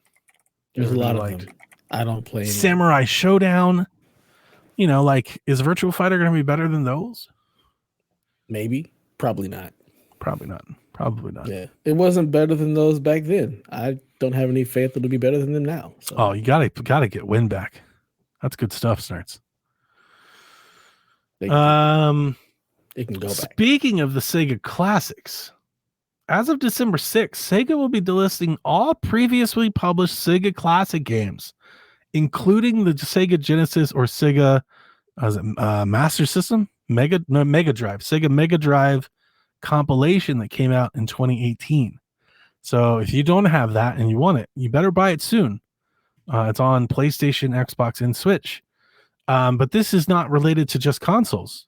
All of the games are being delisted on Steam. All of the games are being delisted on iOS and Android. So Comic Zone, Streets of Rage, Altered Beast, Phantasy Star, Shinobi, Gunstar Heroes, Space Hero, it's all going away. That's even the standalone versions. Like on Steam, they have standalone versions of Crazy Taxi and Sonic 2, and they're all going away. They're all being delisted. Well, I don't know why they're being delisted. I assume it's because they're looking to ready some new thing. That's got to be it. Do you think they want to go with like some sort of subscription thing to classics? Look, man, don't give them ideas. Well, they're doing that. That's so they have on Switch. There's a whole expansion pack for NSO that gets you access to. There's a whole Genesis plugin. They have their whole thing on Switch. Because if you were are they gonna re-release them? Like, why would you you've already released them? You wouldn't. Why would you re-release them? Because they're re-releasing the remaster. It's the remake remastered Mega Drive Classics Edition, so we can sell it for more money. That's what they're gonna do. Clearly, I saw some people are like, well, they're doing this because they're remaking them. You don't need to get rid of the old ones because you're remaking. People are gonna buy the remakes anyway.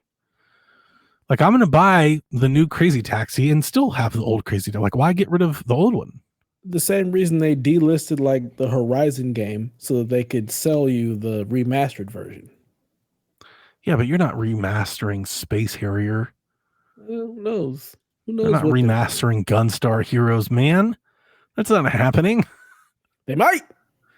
So anyway, if you're a collector, pick up a physical copy before the price jumps, because I bet it's about to go up.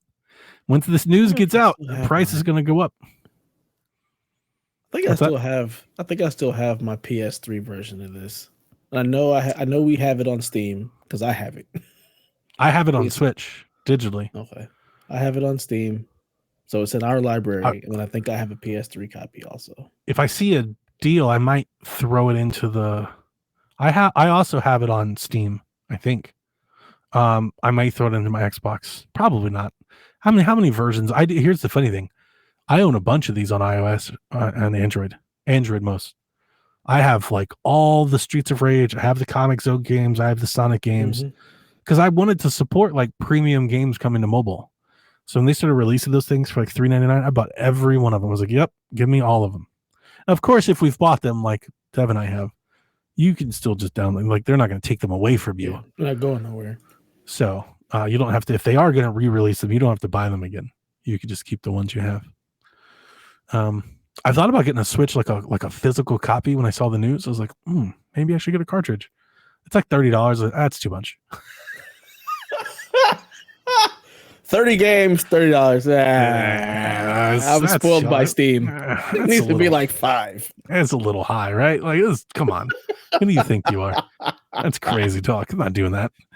I was like, maybe the thing will rise in value. It's like, oh, it's already inflated. Yeah, it's already too much. Inflation is here already. It's too high. I bet I could pick a disc copy for like $4, but like, who has drives? Nobody's got discs. No. Nobody's doing that. We don't do that. It's gone. I'm buying N64 cartridges, but somebody make me a Sega Classics collection for N64, and I'll buy that. I'll buy it for like $50. I'll put that bitch right on my N64. Do that. Jesus Christ. 64 does what Steam don't. I do love the ROM hacks, man. It's fun. So we got some rumors. I put so much stuff in here for Delvin. He just didn't show up. 1996's Alone in the Dark 2 looks like it's been tipped for coming to the PlayStation Classics via the Plus catalog. So you can play that. No. Divinity Original Sin 2, the definitive edition, has been rated for PlayStation 5 and Xbox Series consoles. Divinity Original Sin 2 is on those consoles, right? But not the definitive edition, I think is what the deal is here. I think the definitive edition was like the Switch version. So anyway, if you're really into Baldur's Gate and Larian and you want to like go buy the game, go support them. I think that's maybe what's happening here. And then it looks like Blizzard will announce Warcraft 2 remastered soon. This looks like this is slated. About this.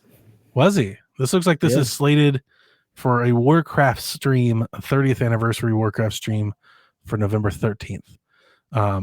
Yeah, it's definitely leaked. Like there's screens, titles, pictures, like logos, icon, like it's all over the place. So this is a thing. Yeah. I've never played Warcraft or World of Warcraft. It's just an RTS game. Like this Warcraft 2 is just us RTS. You get some peons, get some resources, they go zub, and you go try and take out the humans. Nice. Yeah. Coming in here hot, because that is the news. There's your rude segment. Man, fuck him. We ain't doing no rude day segment today. I'm tired of losing. I'm tired Wait a of minute, you said you didn't give a shit. Now you're tired of losing. Look, I like to win, all right? This pisses me off. So apparently Johnny got both the underwrites on Dragon Age Veilguard and Mario and Luigi Brotherhood. And Delvin also got the underwrite on Mario and Luigi. I was not here. So the score is now, I've thrown everything at this man. He can't be stopped. Donnie, 48.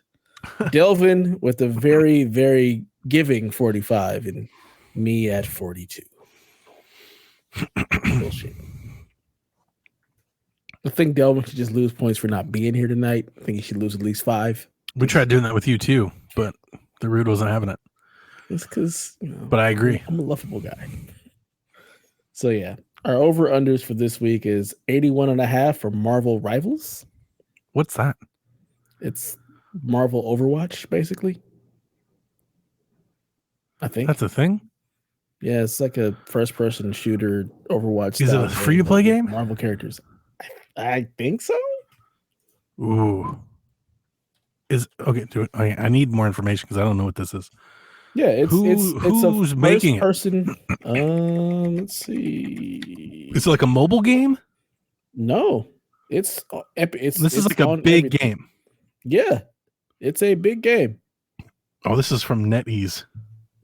Launches December 6th on Steam, PS5, Xbox Series X. Developed and published by NetEase for console. Yeah, you're right. This is a big thing. It's a big game. People have been playing it. It's been out in beta, and people have really enjoyed it. So, I completely. This is how little like this sect of gaming matters to me. I don't even know. Yeah, I could care less. I could care less. I was like, why the hell would I want to play a first-person shooter Marvel game? Like this doesn't even track for me. Dude, you lose me. The free-to-play. Oh, I know you don't listen to Shank. Rebecca and I was like get tested this week. Because when don't you get testy? Like I feel like that's a regular thing. The Pokemon card game came out in the mobile app, and I tried it about that.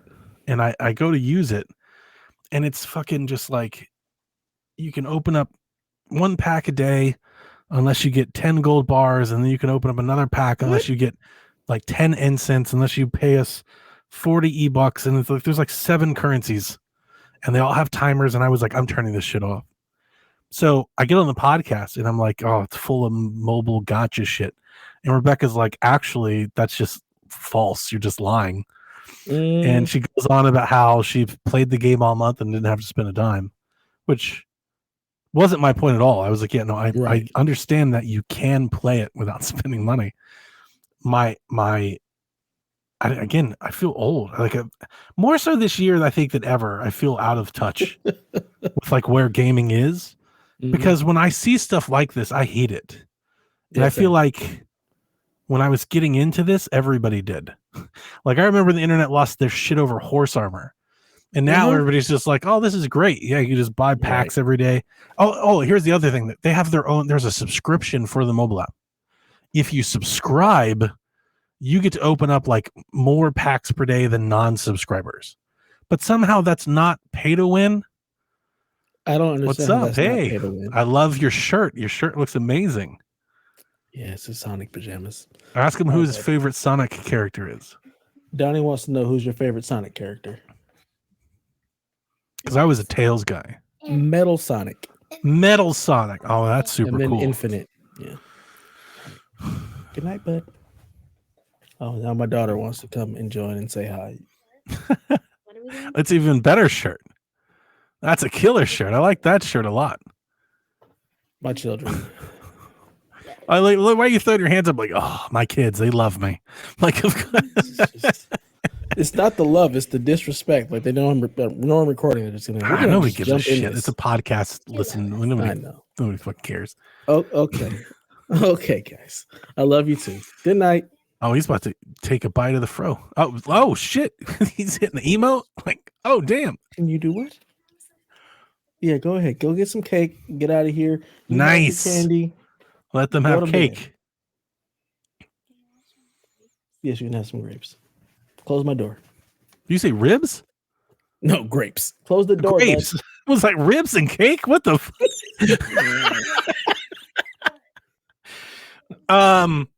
Yeah, there's a subscription service for the card game, the mobile app.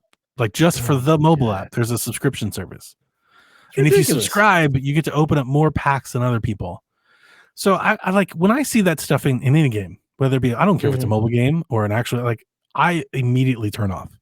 And it's not that it's like, I don't want to be bothered with it. Like, I don't want to just turn, like if it's there, then I'm just going to leave. And she wasn't having it. And to the point where like, really, you do this sometimes. And typically I think when you do it, it means well, but like, I'm trying to say my piece. Like I listen to her say her piece and then I say my piece, but like, after I say my piece, she still has to come back and like book in my comment with, but like, I can't just say something and it just, I'm like, why the fuck can I just say something and it just exists? Like I could leave. I could just go, you know, it's like, sorry, I'm spreading propaganda about this thing that you love. I'm just trying to explain to people that you're going to have to buy some shit. Not that I wanted to play for free, but like, it's like, just sell me the game then. Yeah, exactly. Can I just buy the game so I don't have to deal with this? Of course not. Because clearly you just want money. Yeah. Oh, no. And Garrett was like, yeah, but so far I've gotten a lot of, I'm like, of course you have.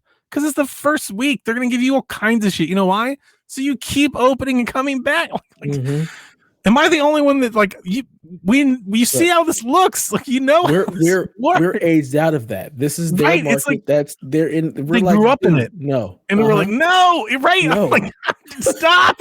It's like Interstellar. I'm like, no.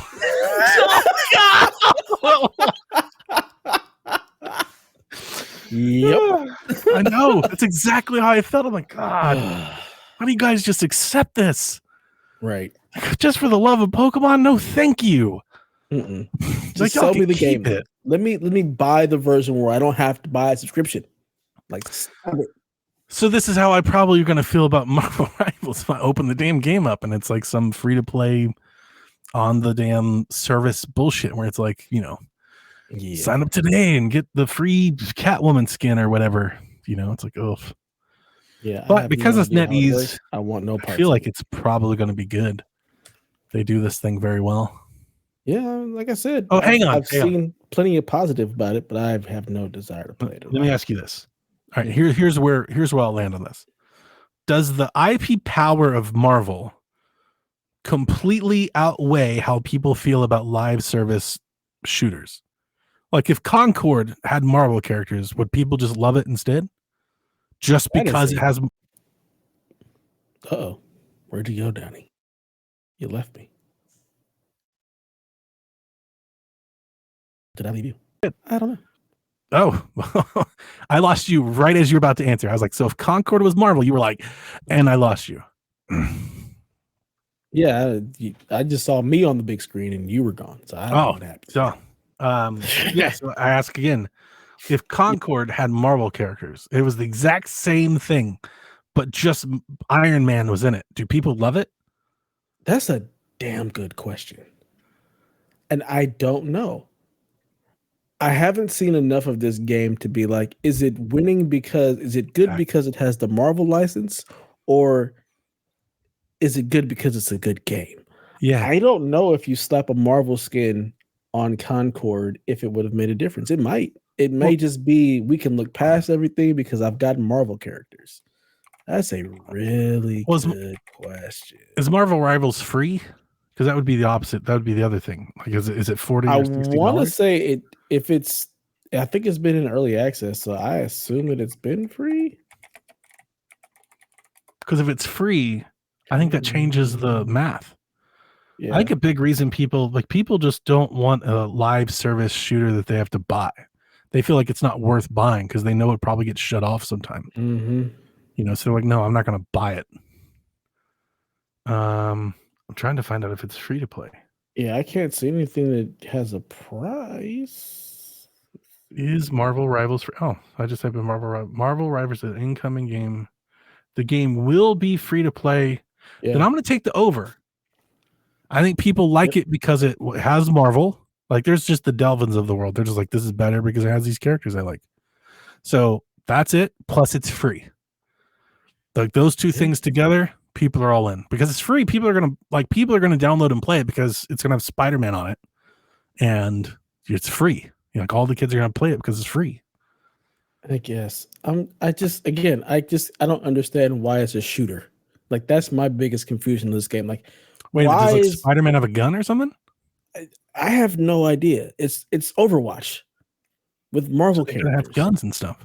Like, they have to, or maybe Cap is throwing his shield instead of a gun. I don't know. It doesn't make Bucky has a gun. That makes sense. I mean, I think Doctor Strange is shooting magic, but it looks just like Overwatch to me. If I was going to go after a live service game, Overwatch would be the one I'd be like, we can pick them off.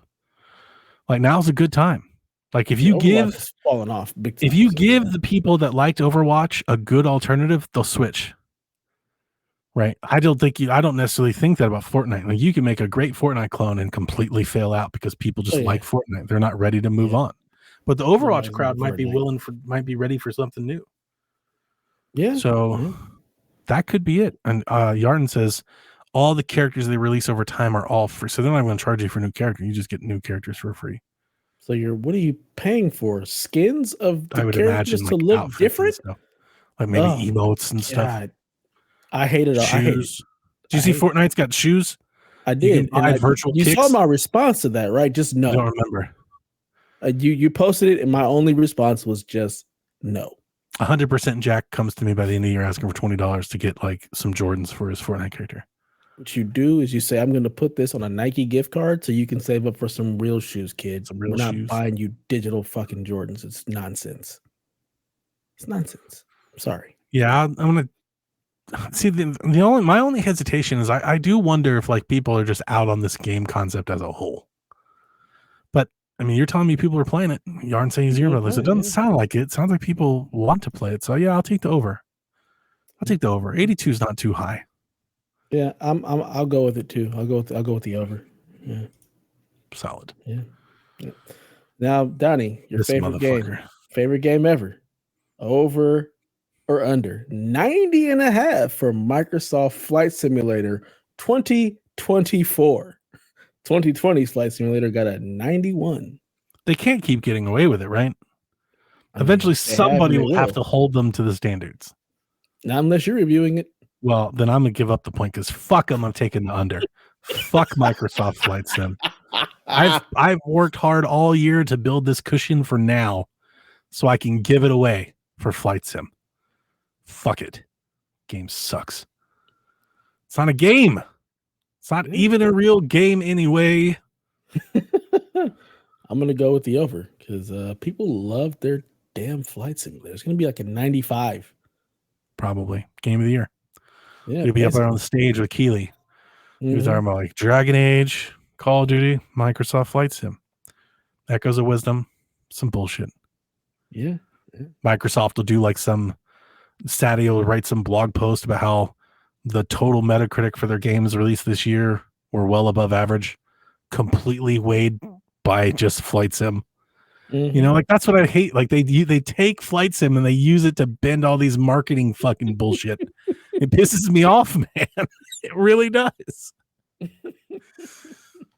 Someone needs to buy Flight Sim. Delta, buy Flight Sim from Xbox. Like somebody come take it. I mean, they're going to charge so much money. Boeing. It might be worth it. Ooh, we need the They'll make Boeing their DLC 70 back. back. Dude, Flight Sim Boeing Edition. It's a survival game. Oh, You take off and fly, but like random parts just break and fall off the plane. You got to fucking figure it out. Like, can you land it? Are you Captain Phillips? Or are you and your whole damn, or all 192 souls on board going, are you meeting the end? Yep.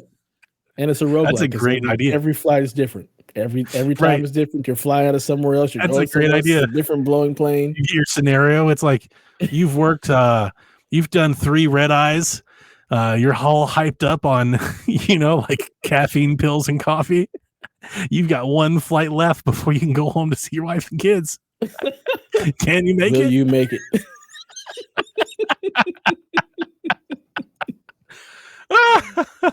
There you go, nerds. Boeing Final Destination. That's very good. Yeah. Good stuff. All right. It's question time. Y'all didn't answer Hulk's question, huh? All right. Y'all left it for me, huh? Okay. I think it was you. You cut us off. Yeah, but I was gone last week. Was it? I don't know. Whoever was doing the questions cut us off. Oh, it was Delvin. Yeah, you're right. You jog my memory. Delvin was like, we're going to end it here. He just pulled the dev. He's like, we're not going to answer all these questions. Wow. Good job, Delvin. On Hulk. Coach Hulk. Founding That's where alumni. I left off last time. I left off with man, Coach Hulk, said we'll get to it the next one. And Delvin did him dirty. Delvin didn't even do an order. He just picks, like, he's like, I like this one. And he just picks that one. See, I just go down the list. Rebecca's adamant. She's like, we do them every week. We do them all.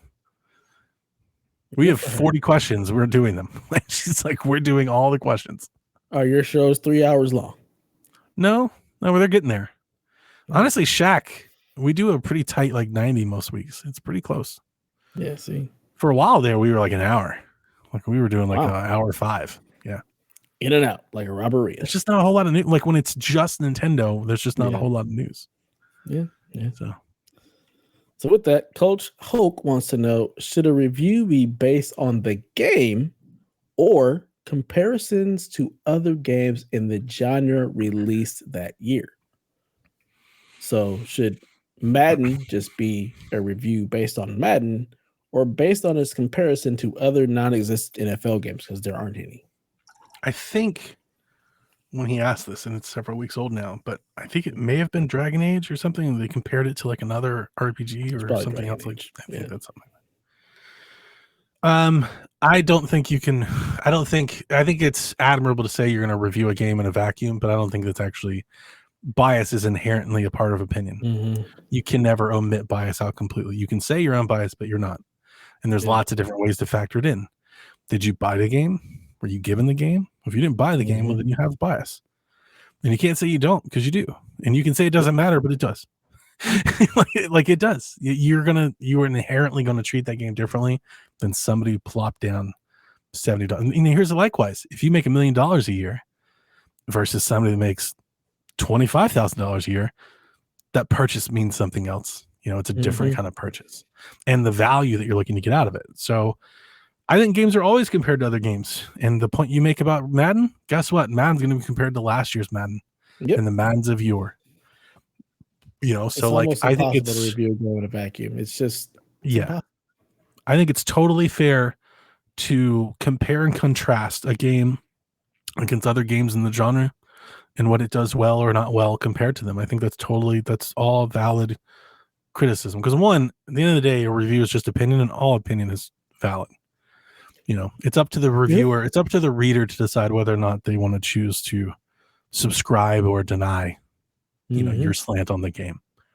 So it's all opinion at the end of the day. So it doesn't matter. But I think that's a healthy way of letting a viewer, a listener, a reader know how what you think of the game is to compare and contrast it against other games that are either similar in genre, similar in mechanic.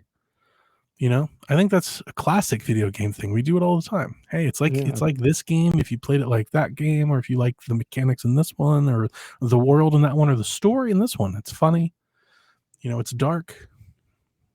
It's almost impossible not to, especially when you're trying to give somebody an idea of what a game is. If they haven't played it, the easiest way to do that is to compare it to something else. Yeah. Yep. So, yeah. I wish it could be based on just the game itself, Coach, but unfortunately, there's going to be some inherent comparison and bias no matter what you do. If it wasn't a vacuum, like truly, you would just be telling people what the game is. There's not a whole lot of review there. Mm-hmm. You're like, this is what you do. This is what I did in this game. And I liked it. Or didn't like it. Like, that's it. You know? Yeah. Which I guess that's also okay. That's more sure, of a but feels uninformed. Yeah. You know, like doesn't like not really, because here's the other thing, that, or at least the way that I think about it. We've let go, and generally I think the gaming like journalism cycle has let go of the idea that these are products. The whole idea of review, it's a consumer review. Mm-hmm. These are products that you're buying. People want to know if it's worth buying. Yeah. And to do that, you have to compare it against its competition in the marketplace, because it is a marketplace. They're products. We have totally lost sight of that, I feel like. I do too. I really do. Well, there you go. John 32. First of all, you spelled favorite wrong, just so you know, John 32. Oh yeah, you know that. Get that euro in there. Fucking, there's no U in favorite. All right, stop it. Hey, you let this country keep voting, you're gonna find yourself somewhere where you spell favorite with a U. So I'll spell it wrong. Then I'll be okay. It seems like you might want to start adopting the U, because it seems like you want to be there. No, absolutely not. Still spelled. You're gonna start putting the U in Wii U before too long. Jesus Christ.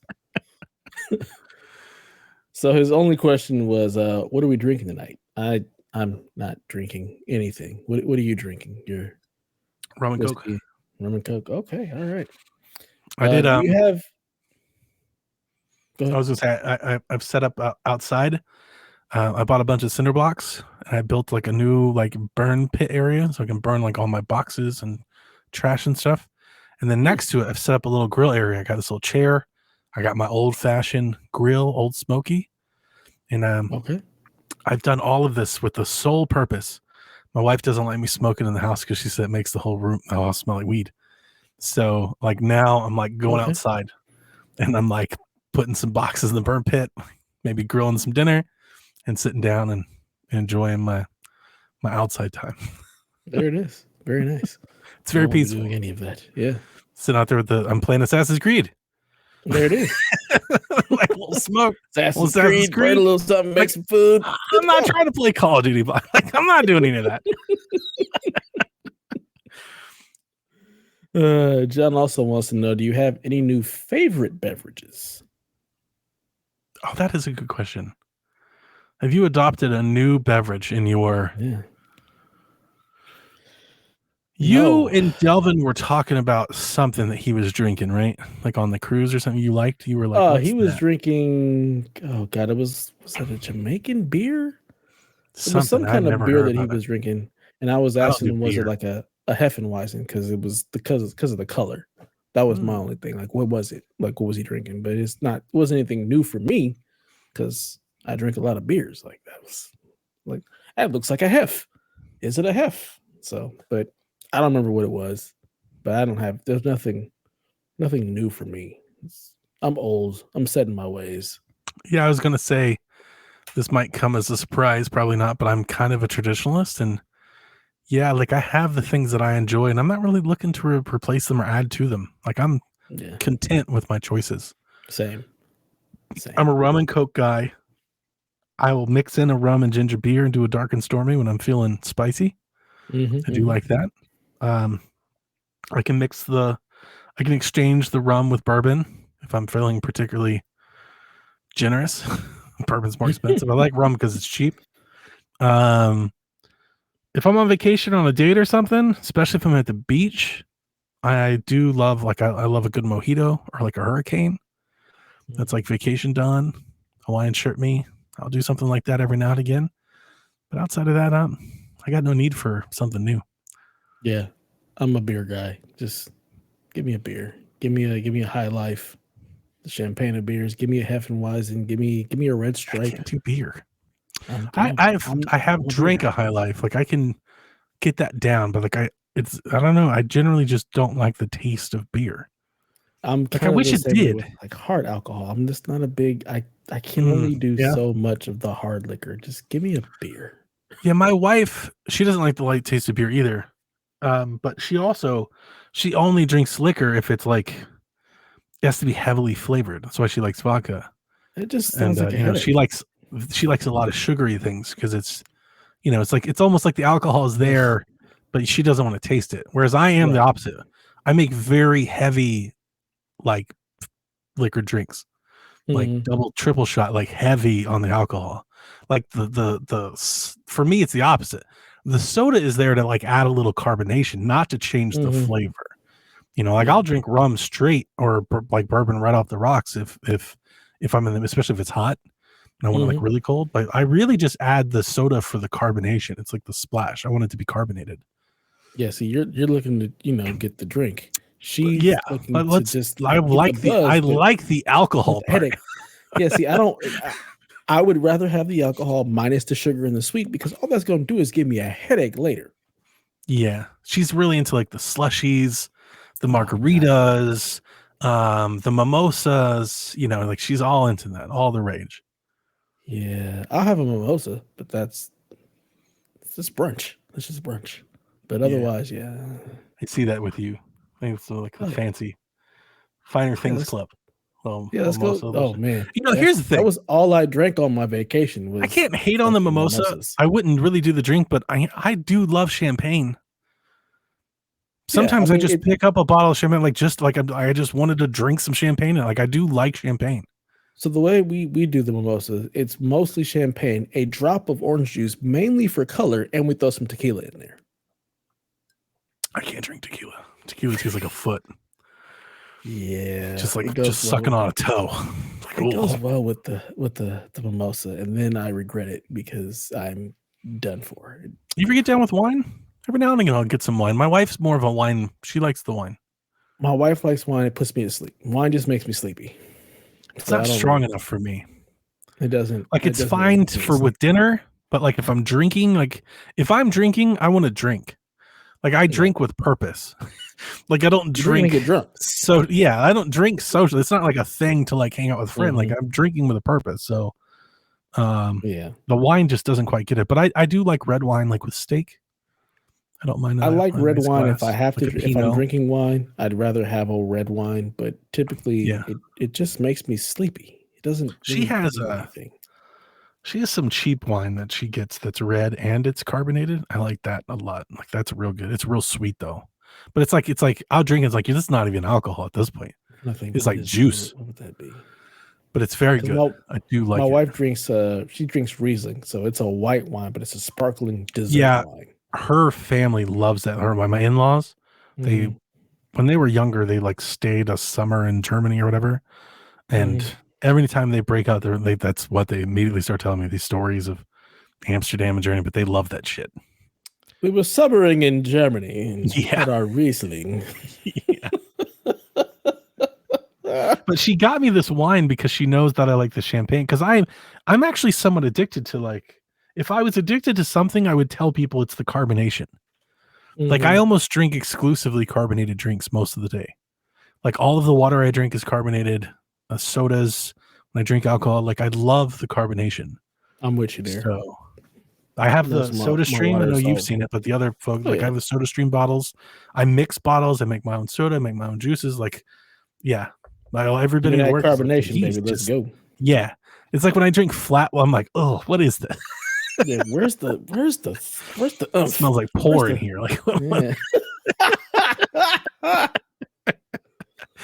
can't y'all just damn carbonate the damn water? Like, what are you doing? Yeah. Just We don't have to live like this. We're a society, for Christ's sake. 1,000%. Wicked Rin, which I believe is Delvin Jr. Delvin Jr., yeah. He says, real question. Seems like there's a lot of conversation about video game preservation as of late, especially with the Internet Archive getting screwed over every other day and the Copyright Office straight not seeing the preservation as a problem. Do you think it's necessary for companies to make their older titles easily accessible, or is it better to leave it in the past? Oh, I have a lot of things to think about, or at least to say. I disagree. I don't necessarily disagree because you didn't really make a statement, but I think you might be off in how you're interpreting what happened with the Copyright Office. So this question probably came out last week when that thing was stricken down. Yeah. So what essentially happened was the libraries, game history, preservation, whatever.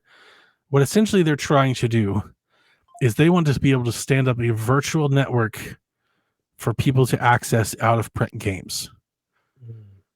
I don't think you can do that without the approval of the people that own those properties, even if they're out of print, because you are distributing and disseminating video games at that point.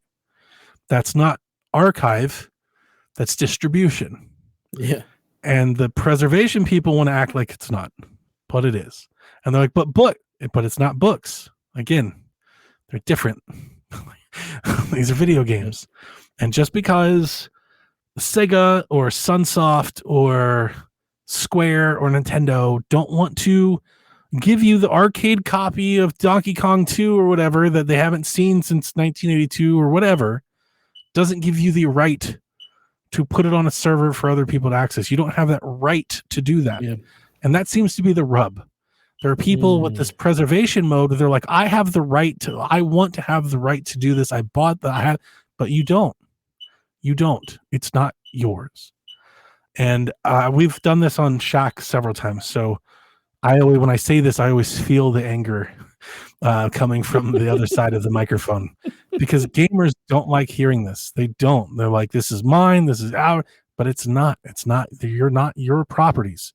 You didn't market them, you didn't design them, you didn't develop them, you didn't distribute them, you didn't make them. They're not yours. It's the same reason why you can't. It's the same reason why it's illegal to create your own Netflix server and distribute movies. You can't do that. It's not allowed. Yeah. So I think it's crazy that all these kids need. They need to put in a VHS tape or an old DVD where it says where you get the whole copyright information. Like, correct. You cannot make a copy of this and distribute it because you don't own it. I think it's totally fair to allow people to have like a library, an archive, a museum where they're like, these are old games and you can come play them. There's nothing wrong with that. Pull a physical thing off the shelf, plug it in. But when you start saying we want to distribute this to others, then you are encroaching on established marketplaces. And that's not okay. And I would hope that any government would protect an industry against that. Because otherwise you're legalizing piracy. Is eventually that's basically what you're stepping into, and that's not allowed. And this whole, I feel like the emulation thing, especially the preservation slant, it has been, I'm sure it's not everybody. I'm sure there are some people out there that are like truly want to preserve games, but that is being bent by the people that want to pirate them, and there's more of them than there are of you. It's about piracy. You're trying to legalize piracy. That's what it boils down to. And you can say we're trying to, but you're not. And the reason that I always look back is because nobody's trying to preserve all video games. They're only trying to preserve the ones they care about. There are millions of lost video games, mobile games nobody cares about, nobody wants to play. But you don't care about the preservation of those. You only care about the preservation of ones that you hold dear, the ones that you're nostalgic for. And there's the rub. Either you do it for them all or you don't do it at all. 1000%. So I agree with everything you just said. Y'all are just mad because y'all can't get games for free. There's a reason why there's a problem with all the ROMs and why it's such a big deal. Because y'all are just trying to pirate games and play them for free. And people are like, I get it. Like, in a perfect world, Square would have all the Final Fantasy games. Nintendo would release all the Marios and Zeldas on a store we could all buy all the time. That would be great. But again, it's not our prerogative to make them do that. That's up to them to do. It's their company. If you don't like it, don't support them. But like, you don't have the right to dictate that to them, to dictate their terms, their properties. That's where I get lost with this, because it does, when you see the arguments written online, you see the people make the YouTubes, and I've seen several, they act like so many times you see people like, well, if like on my PC, I can play Wind Waker better than the hardware. Like, yeah, you can illegally. Correct. Just because your PC can do it doesn't mean you have the right to do it, and Nintendo can't stop you. Like that, those are not connected. Those are separate things. Yes, if Nintendo put games on PC, they would run better, but that doesn't give you the right to play Nintendo games on PC. It's Nintendo's prerogative. If they want to put their fucking games on a calculator and say the only way you can play it is if you buy this calculator, that's their right to do. Exactly. You don't have to like it, but it's their right to do it as a company. Y'all don't own everything. You don't just get to do what you want.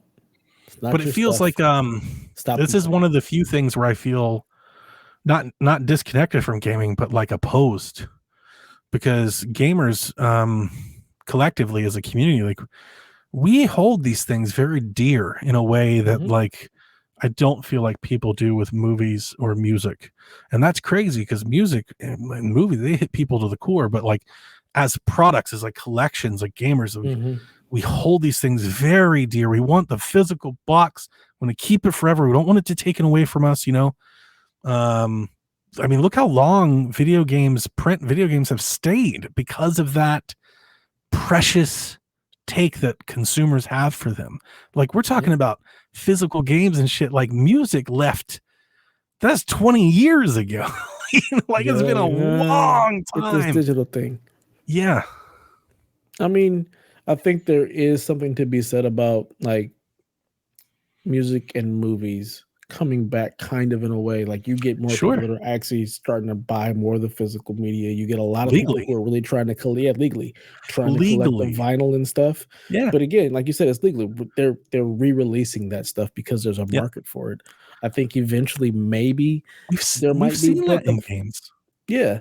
You definitely. I think little retro handhelds compilations thing. We've seen it a little. I think the issue we run into is that a lot of the companies that made a lot of these older games don't exist, and the shit's just lost to time. Yeah, that's and it. That's where people are upset. But you know, unfortunately, that is just what happens when you have a thing in its infancy, and Nintendo says you can only make 5 games a year, so you have to create whole other publishers to make games, and now that's just lost. I think we need some sort of Creative Commons sort of open domain for video games. We need some sort of agreed upon thing that like if the game is out of print or the publisher is, you know, desists for X amount of years, then this is totally fair game. You know, I think like we have with certain intellectual property, and like we need something like that legally for games, or this constant back and forth, this bickering is going to keep happening. So I just don't think it's all that important that anybody with the power to do so cares. Yeah, I agree. You know, it's just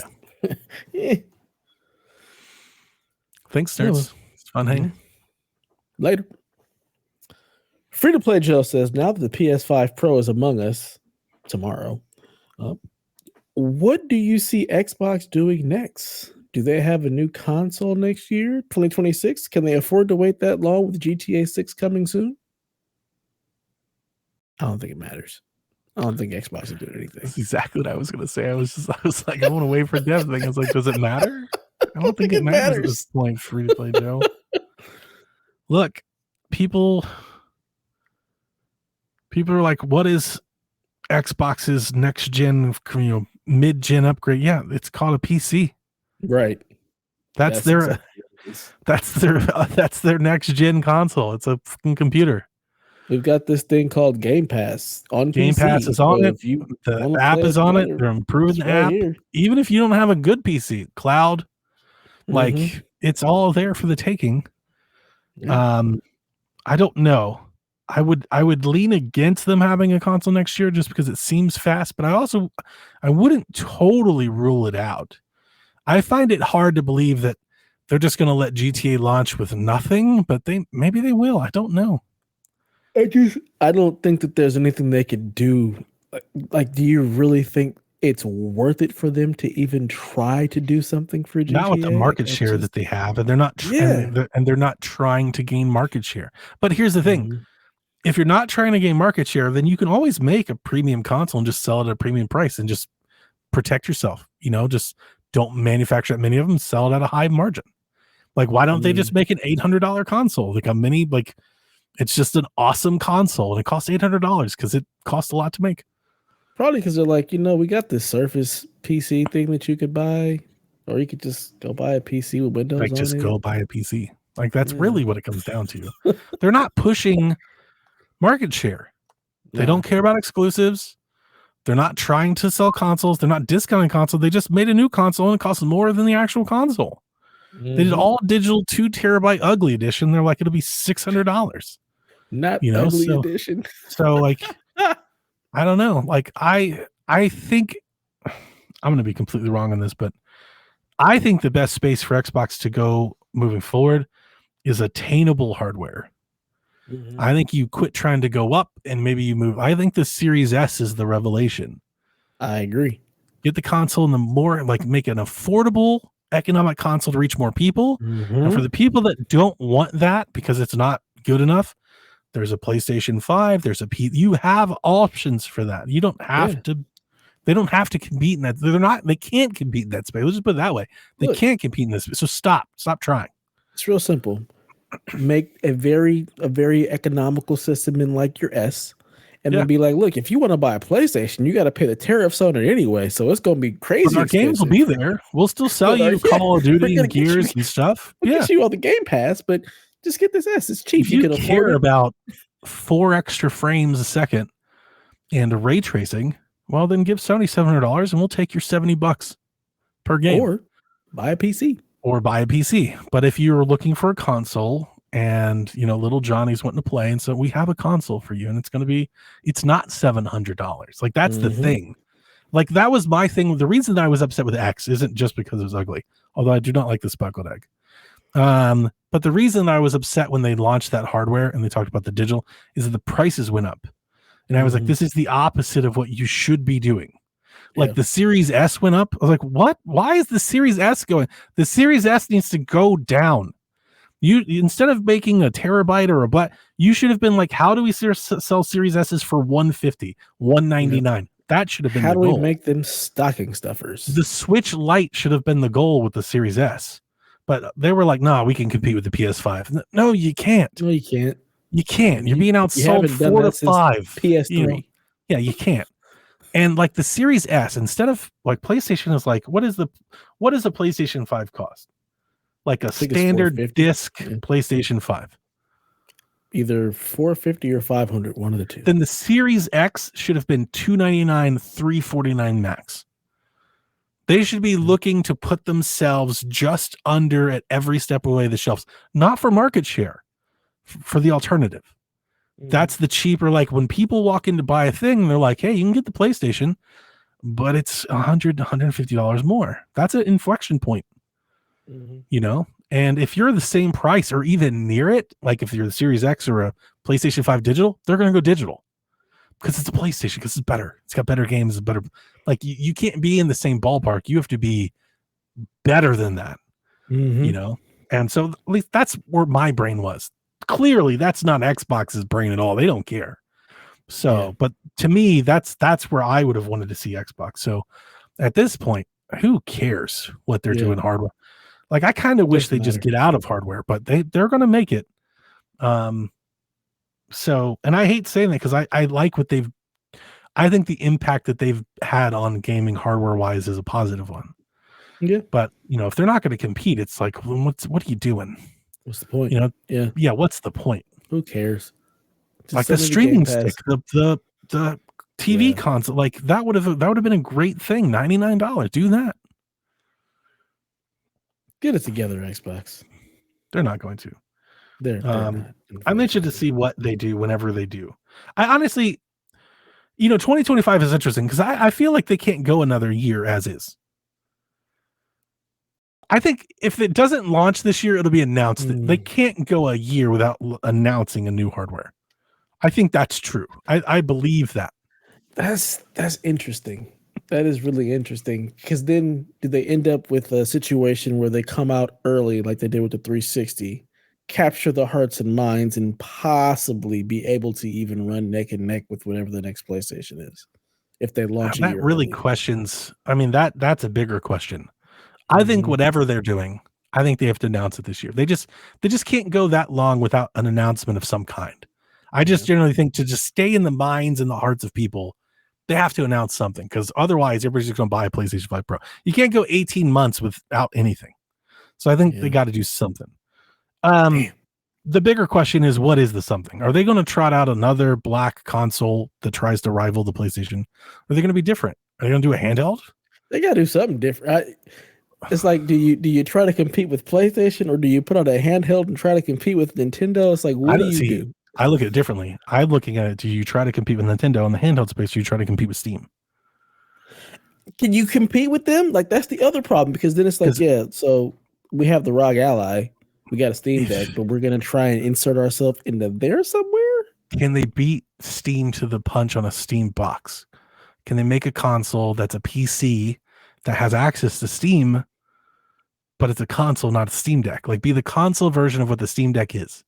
The problem with that is, then if you're doing that, you're removing Windows, which is Microsoft. So, like, but you build Windows, you build a version of Windows for it that runs your Xbox store. So think about it. All right, listen to me. Think about it. Think about Windows. You plug the box into the TV, you turn it on, and it looks like an Xbox. The dash loads as Xbox, but on the Xbox, on the dashboard, there's either a tile for a Steam app or a tile for a window, like a desktop app, and then you can do whatever you want on the box. I don't think you're not going to sell 100 million of those. You're not. But that's a better space than what they're in now. Who's buying that? Because you're not trying. I would buy it. I think Sean would buy it. I honestly think if the specs are good and the price are good, I know you wouldn't buy it, but I think you'd watch it. I think you'd be interested in it because of the freedom that you would have. Because here's the thing. No, I would. You could play PlayStation games on it. You could buy them on Steam or Epic. Why wouldn't you? Why not? I mean, I'm not buying because I'm not playing on my television. Hang on. I have a PC. Hang on. It's right here. Well, I'm with you. We know he's buying it. D-Life says I'm probably buying. This further lets me know that I want no parts of this. The point that you're making, though, is salient. What I talked about on Shaq, I think last week, was Xbox. If they're going to go, there's been rumors that they want to go this PC way. It puts me in a precarious spot because I already have a PC that can run all these games as well as it can, and I already have the handheld that can do it too. So it's like, so what are you offering me? Not a whole lot, but there's not a lot of people like me that were willing to buy these and those. So if you can make a console version that will do that, I'm not telling you they're going to sell 100 million of them, but I think it makes their product in a more niche to more people than they currently have, and that's better. How much do you sell it for? $600-$700 probably. Yeah. Oh no, maybe $8, because maybe the handheld's cheaper. I don't know. I honestly don't know. I don't know what you do. I'm to the point now where I'm to the point now, because here's the thing. It's not about winning a console war anymore. Now it's just about offering a hardware just to say you have it, to extend your ecosystem, to have Game Pass on something. If PlayStation's not going to let you have Game Pass on it, well, then you got to find something to put Game Pass on, right? So you've got PC, and that's going to cover X amount of millions of people. And for the people that don't want a PC, you got to have something for them. And that doesn't mean it's got to be 100 million units, 50 million. It don't have to be 15 million units, right? But how do you keep the people that are interested in Game Pass, how do you keep them entertained? And I think that is a better alternative than them coming out with another black box that's the Xbox version of the PlayStation. Yeah, I think the streaming stick is probably the best bet for them. Well, they're doing that right now. They have the Amazon stick that's doing that. Nah, the Amazon stick is trash. They need to come out with one. It's the Amazon sticks suck. I hate those things. I think you're right in the cloud space. I think the cloud space that's obviously the place where they can find exponential growth, tap into new people. But again, are people ready? Like, is anybody ready for that yet? Daniel is. He's ready to go. I could see like a cheap Apple TV like box that has streaming and maybe some local capability. Yeah, that's kinda something. Like the new Chromecast box, like it's a little. That's something. That's not nothing. I guess that might work better. They said they would do like a mobile store and stuff. You could have mobile games. Like, throw the Steam link on there, and you're able to just play your Steam games from your PC. I still think the power that they've had the option, had they ever chose, to deploy Windows for gaming and make it really special, and they've just never, they either never cracked it or never invested into it. If they're going to do a handheld that's going to interact with your console at all, they have to. They can't do those two things. You cannot run an Xbox proprietary handheld. Nobody's buying that fucking thing. No. You know why? Because they don't have the exclusives to push it. Nintendo does. Xbox don't. Nobody's buying an Xbox proprietary handheld that doesn't have access to emulators, ROMs, Steam. Nobody's buying that. And when I say nobody, I mean like nobody more than 5 or 10 million. Like, they're not making new ground with that product. Nope. No, you're just hanging on to whatever trundling base you still have with that product. Nobody, like, why would I buy that? I have the Xbox handheld and the Epic handheld and the Steam handheld and the Dolphin handheld. And why would I buy an only Xbox version? Nobody's buying that. Poor Xbox. They're in a very precarious position. I don't know what the hell they're going to be able to do at this point. They're going to make tons of money is what they're going to do. They're going to put their games on everything and rake in the cash. If everyone lets them, that's the other thing. Because Sony could just you be can't like, stop the game. They're going to put Call of Duty and stuff. Oh yeah, Call of Duty for sure. Well, I mean, all the games. Like, there's nothing stopping them from publishing Halo on PlayStation. They're just third party. That's really what it is. They're just really going to become a third party publisher. Yeah, that's it. They're just third party. And the question is whether or not they can have, like, the question really is, what is, like, if they offer hardware, what's the purpose? Does it bring new people in? Because then cloud streaming, cloud handheld, right? Yeah. Or is the option to console? Then do they mix with PC or what? You know, like, but I like the idea of be different. Do a handheld, do a streaming stick, let PlayStation be your console, let PC be your high end. Yeah. Why make it? Why fight and shit? Why? Exactly. You have all games on there and call it a day. Why? Yeah. Why dump money into R&D to make a console when you really don't need to? You have the games. Just make money off the games. Just use their console. Got the PC. Yeah. I think I told you guys. I feel the same way with PlayStation. Like, there's a lot of people are like, they need to have a hand. I'm like, let Switch be the handheld. Yeah, for real. Let's just keep putting Horizon enter Lego another over there. market. Like, you already have the Switch, you've got the Steam Deck, you've got the ROG Ally, you've got the Claw, you've got the backbone controllers and the phones and the Razors. Why enter that market for? Right. You save yourself all the research and development costs, and you already have an install base if you marketing just put the game there. Yeah. You risk something comes out and either people hack it or they just don't buy it, like the PSVR or the Vita. You save all of that and, like, you know what? We're just going to put Horizon on the Switch 2. Done. Yeah. Done deal. Yeah. Like, we did it, guys. We're going to put Last of Us on the Steam Deck. Did it. Done. Solved. Yeah. Now we're everywhere, and we still are going to have our loyal console base because that's where the games come first. Yeah. And if it were me and they're targeting, because I think they're doing the PC thing, really targeting handheld. If it were me, I would target Switch 2 first and then come to Steam later, just so you're not risking your console sales. Because I don't think anybody would dump the PlayStation for a Switch, but I do think if they keep publishing games on Steam, you do run into an issue at some point where people are like, do I just get a PC instead? Especially as the PlayStation, the console price goes up. Or we just keep having the Rob 3000 conversation where he buys a new PlayStation. Just goes back and forth, back and forth, back and forth, back and forth. Did you see this fucker? I was like, here I was grilling. Oh yeah, my cheap ass steak. I got this old ass grill that I love. Yeah. This motherfucker, he's like, yeah, I'm grilling too, in like his oasis of a yard. He's got like fucking cabanas, outhouse shack. It's like, what the fuck? Smells like porn here. That's what it smells. We like, know who he voted for. I'm kidding, Rob. I love you. Yeah, man. I was like, damn, I feel poor as hell looking at this photo. He had like strung up lights and shit, right? Or am I just adding things to the photo? No, it was definitely an oasis. It was like he had a whole hideaway. Like this is a 7-star resort here. Like a corporate, this is a commercial establishment. This man has a bar outside to host and entertain parties. A corporate retreat in his backyard. That's exactly. I was like, I was literally sitting on a stump because the chair that I ordered hadn't arrived yet. And you remember the tree fell down? I had the stump. I literally put the stump next to the grill, and I was sitting on a stump. This You might as well have been having just a can of beans in there. Just a can of beans you're roasting. Just complete the meme. Fucking broke ass. Speaking of Rob 3000, he says, tell us about your comfort foods, so to speak, gaming, movies, TV, snacks, etc.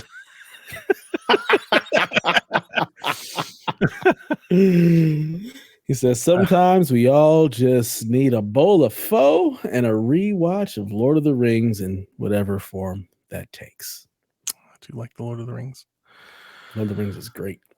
Comfort food, video games, things I don't have to entertain or like activate my brain on. Yeah, Assassin's Creed. I do like worlds that I can get lost into without having to pay attention to a lot of story. So like Valhalla was like real special for that. I also like repetitive, like things that are very repetitive.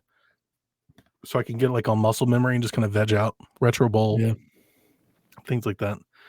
But open world games, not ones with like big puzzles. So like I would omit like Zeldas. I'm thinking like Grand Theft Autos, Assassin's Creeds, stuff like that.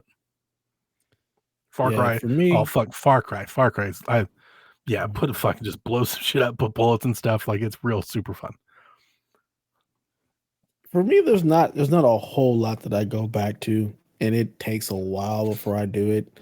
Like right now, Tomb Raider is that for me. Like it's just a game that I know very well that I can just go play and enjoy and not really think about too much and shoot a bunch of people in the face with bows and arrows and handguns. And it's great.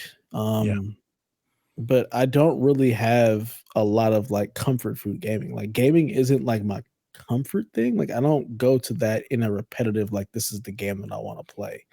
For me, it's more of like the escapism and jumping into like some giant world, but I'm not big on repetition. Like I don't rewatch a lot of movies. I don't replay a lot of games because once I've been there and done that, I can't get lost in it again. I get bored and I zone out and I'm not paying any more attention. So it's really hard for me to find stuff to constantly go back to. I don't do a lot of reruns. I don't rewatch series. It's just never been my thing. So it's hard to say like my comfort food. It's more of game type. So if I need something, I want to play something that's open world that I can get lost into that has decent combat. The other thing I was going to say, Last of Us. I played the game like 30 times. Thought about playing it today. I haven't played it since. I never finished the remaster either. I didn't either. I played it for like 3 or 4 chapters and moved on to something else. But I almost thought about playing it. Like The Last of Us, like kind of like I think it's more of that escape for you. It's like, especially if I'm feeling stressed, like that's something I'll just kind of, because that world envelops me. You know, it's like I kind of turn everything else off. I'm like, I live The Last of Us when I'm in there. Nice. Yeah, I thought about replaying Horizon since the remaster is out, but I just haven't gotten around to it. I was gonna do that once I got done with Tomb Raider, but Dragon Age is something that I think is newer, so it's something that I can get into that it's not repetitive yet, that I haven't already seen or done before. So that may end up being what I end up playing instead. My only thing with the remaster, and it does look good, but I said this I think when it was announced or when it was rumored, if I was going to replay Horizon, I think I just replay Forbidden West. I'm really kind of, I think, different than most people. A lot of people are like, that game's just too bloated. It's too long. I'm like, man, I love that game. If I was going to replay one, that's the one I want to replay, not the original one. I think I'd rather replay the original one, probably because Forbidden West just feels too soon. Like I just did that.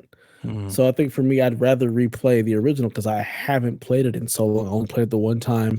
I never played through DLC. That's another thing with me with DLC. If it doesn't come right when I'm playing it, I am never going to finish it. Like I tried to go back and play Frozen Wilds. I never did. I never finished it.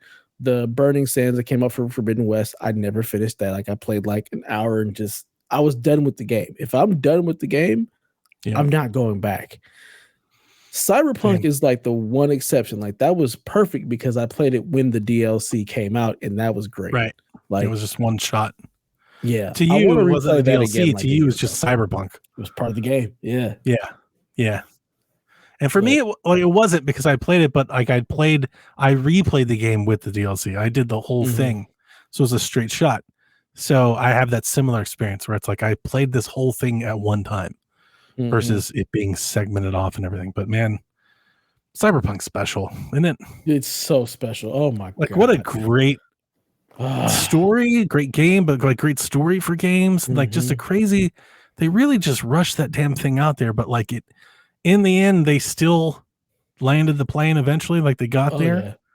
Yeah. But like they built a whole new plane while they were trying to land it. It was so bad. They were like, please take this game. Please buy this. And then by the end, they were like, no, it's $70 again. Like what a fucking wild, like that's a crazy story, but they totally did it. And God, the game is so good. It holds such a special place in my heart. Like I don't want to replay it again because like my playthrough was so special. And like that's the I'm gonna replay it again. And you know when? When Switch 2. It's gonna come to Switch 2. Watch. Oh my god. You know it. I know it. Everybody like we've talked about it on Shack. We've got a lot of people are like, what's gonna be like the Skyrim? I always say Elden Ring. I think when they do Switch 2, I think they're gonna show Elden Ring. But I got a feeling CD Projekt Red's gonna show up eventually. And they're like, we did it. We're putting fucking Cyberpunk on Switch, and people are gonna lose their damn minds. And the funny thing is, it's on Steam Deck, and nobody gives a fuck. Because when it hits Switch, people are gonna be like, nope, now it matters. Like now it counts. Like that for whatever reason, Nintendo has that. Like they have like when games hit Nintendo, that game could have been out for 8 years, but when it hits Nintendo, it's like, nope, now it counts for so many other people. Like now it matters. So bizarre to me. But am I going to buy a Switch copy? Am I going to buy a cartridge? Damn right I am. 100%. That cartridge is going to have nothing on it but like the link to go download this thing. I hope they give us like Zelda armor.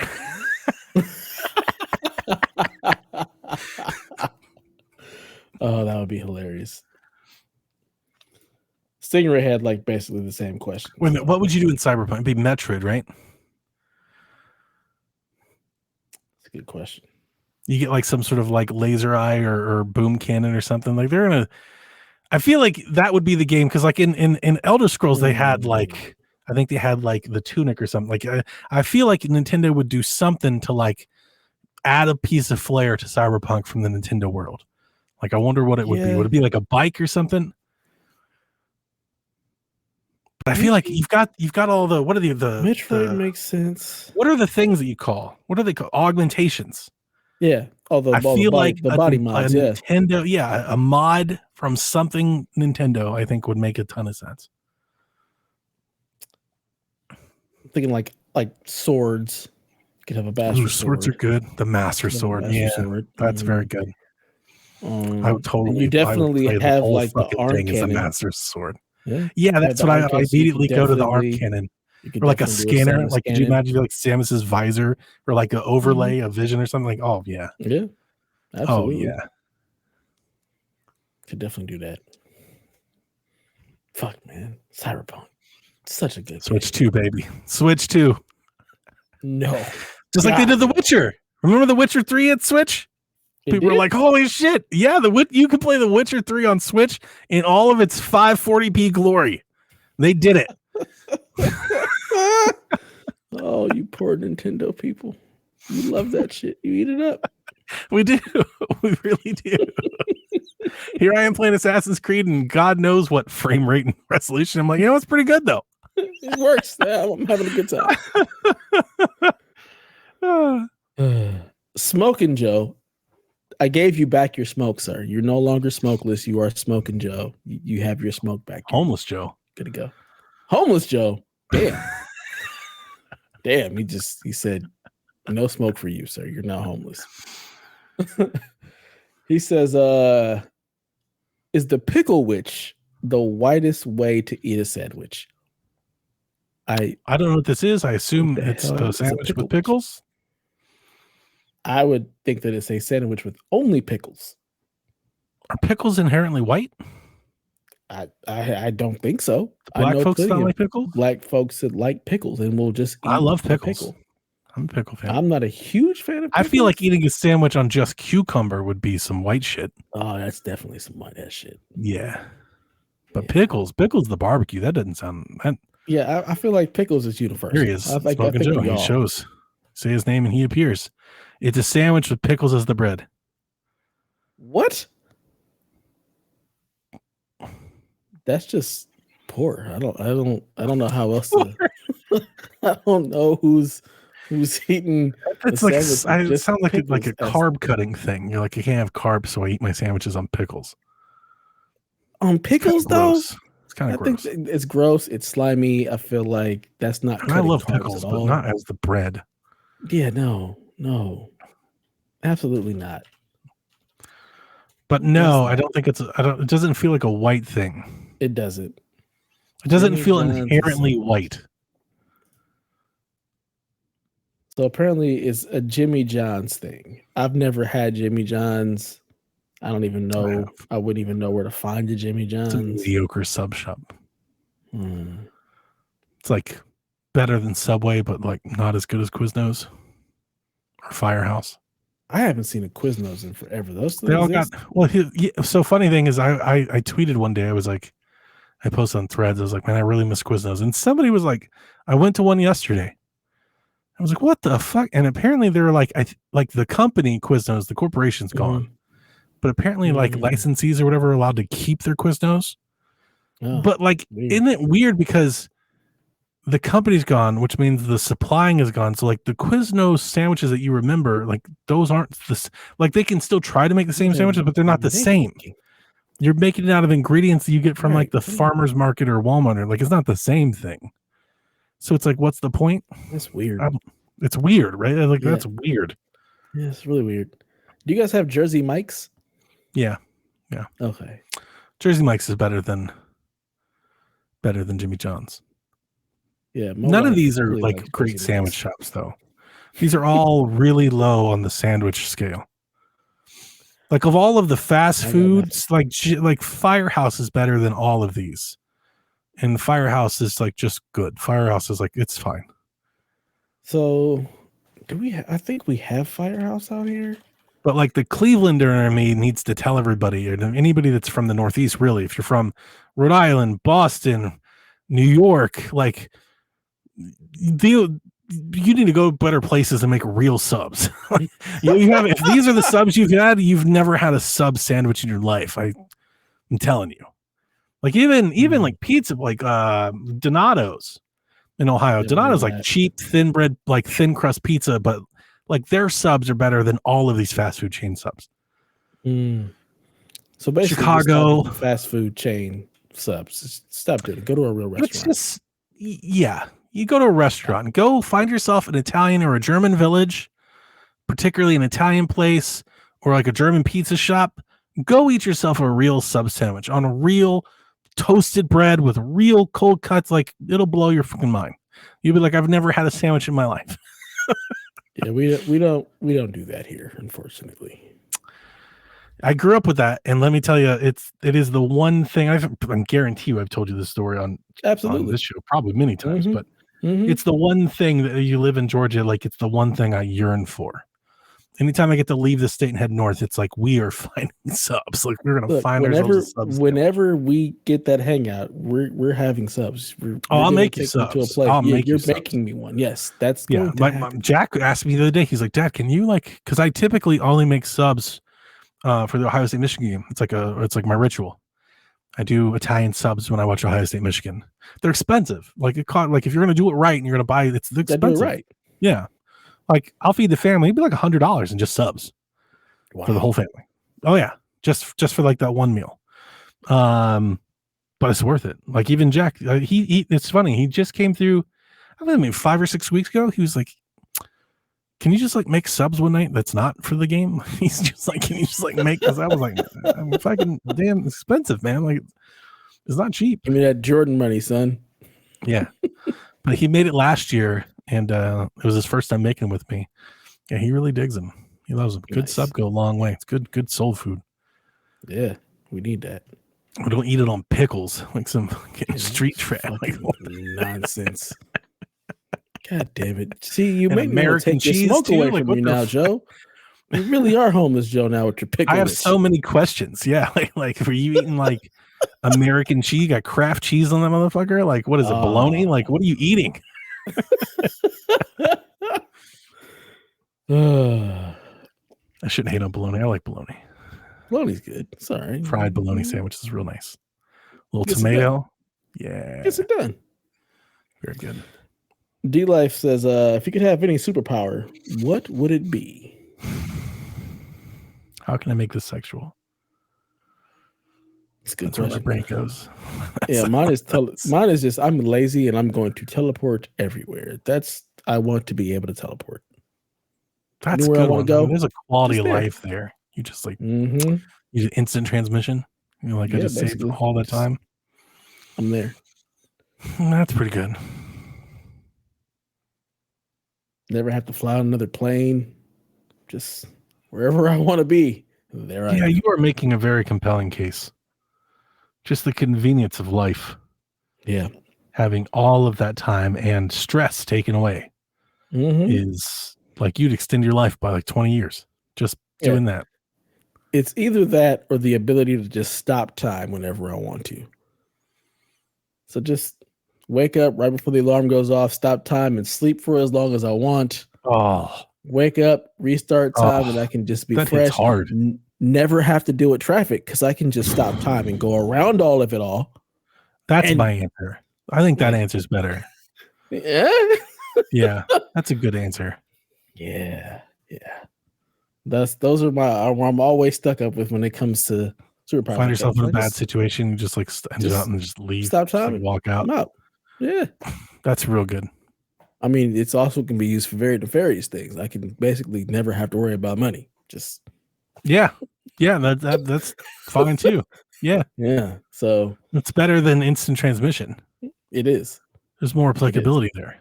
I'd have the right answer to everything all the time. Stop, Google, Basically. research that shit. Mm-hmm. Unlike this podcast where I'm like, what are superpower? Like, what's superpower? Like, I don't remember superpowers. Yeah. Yeah. Although, God, you just stop time and play games. Yeah, exactly. Wait a minute, no, because like the games wouldn't still play, right? Like everything's stopped. I don't think so. I think that's so that would be. Here's the thing. I don't know if you ever saw a TV show called Out of This World. This is where my whole basis for the superpower comes from. She has the ability to stop time. However, she can bring anybody or anything into her stream of time. So if she just grabs somebody, they're now unfrozen and they can exist in time the way she does. The same way with anything else she wants to do. Do you still age while time is frozen? That I don't know. That one was never covered because she was a teenager, but that's where my whole idea for this basis of time. Because then, I can stop time. I can play a video game, take a nap, then decide I want to go. Playing the video game is like, bruh. Like that really hits hard. It's like, you know what? I need a couple hours of uninterrupted time before I go to work. Oh man, work would be great. Yeah, I'd always be happy because I'd always be very well rested. I'd be well fed. I'd never have to deal with traffic. Anytime anything was stress, you would just like pause, get a snack, calm down, come back. Oh, it's so good. Good answer. That's way better than like laser eyes or supervision or whatever the other stuff is. Yeah. I feel like all the other, like the powerful ones, you just get arrested or like the world would turn on you. Basically. Yeah. They're not going to let that fly. Yeah, absolutely not. No. Especially a black Superman. No. Not even a little bit. No way in hell. I was trying to think of like X-Men. Are there any X-Men that have stuff that I like to do? Not really. Iceman, Wolverine, Magneto, Cyclops. Magneto's a pretty cool power. His powers are fucking dope. There's a lot of applicability there too. Mm-hmm. A lot. There's metal at everything. Everything. Right? So you're unstoppable, basically. You can find your way out of so many things. Mm-hmm. You're in a place you don't want to be. Water breaks. pipe broke, doors jammed. Yeah.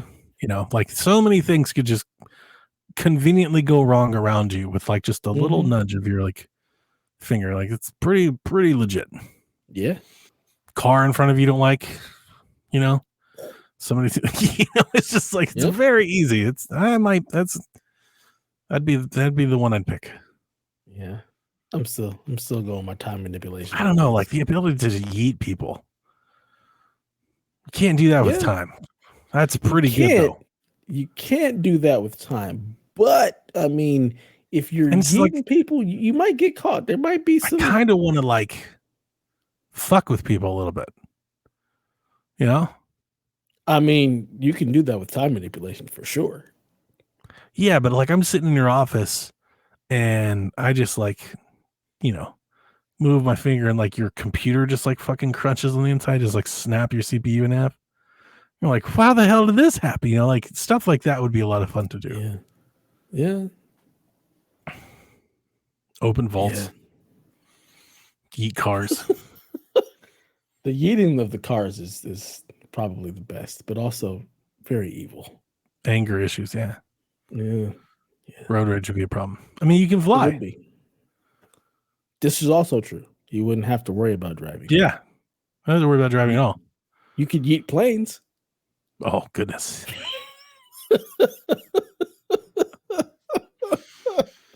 Yeah.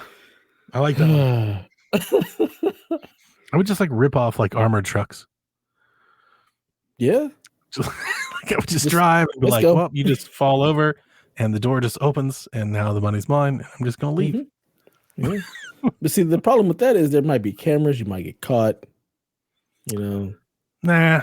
You ain't They can't stop you. They can't really stop you or do anything. Like, they can't really do anything.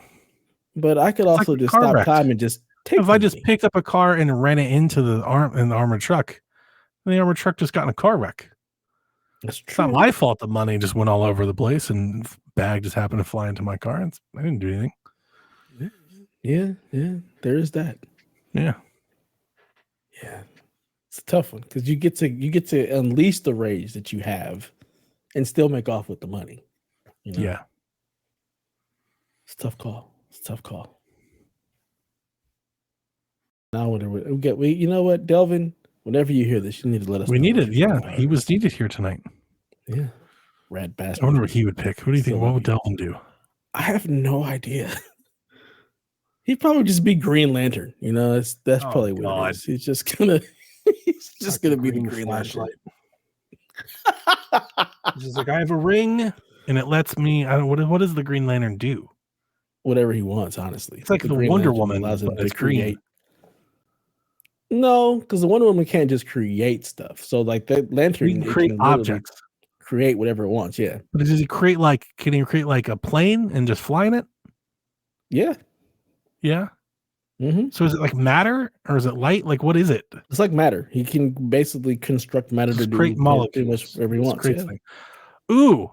So you just jogged my memory. I have no idea what Cyborg does, but in the movie, I want to do what Cyborg could do. He's just manipulate like all the internet and databases. I just want to look at the ATM and just be like, I have extra money now. Like, yeah, that part. Because then I never even go to work. Like, let alone like you're trying to make work better. It's like, fuck work. Well, I'll not necessarily because I said, look, I don't need to do anything. Dude, in today's day and time, Cyborg would fucking own Bitcoin and shit like oh goodness. Own. He's cheating. Stock market, own. Yeah, Cyborg would rule. As a civilian, nobody would ever know the difference. No. How could they? He manipulates it all. He doesn't exist. Oh yeah, and by the time they're on to you, you just crush all their systems.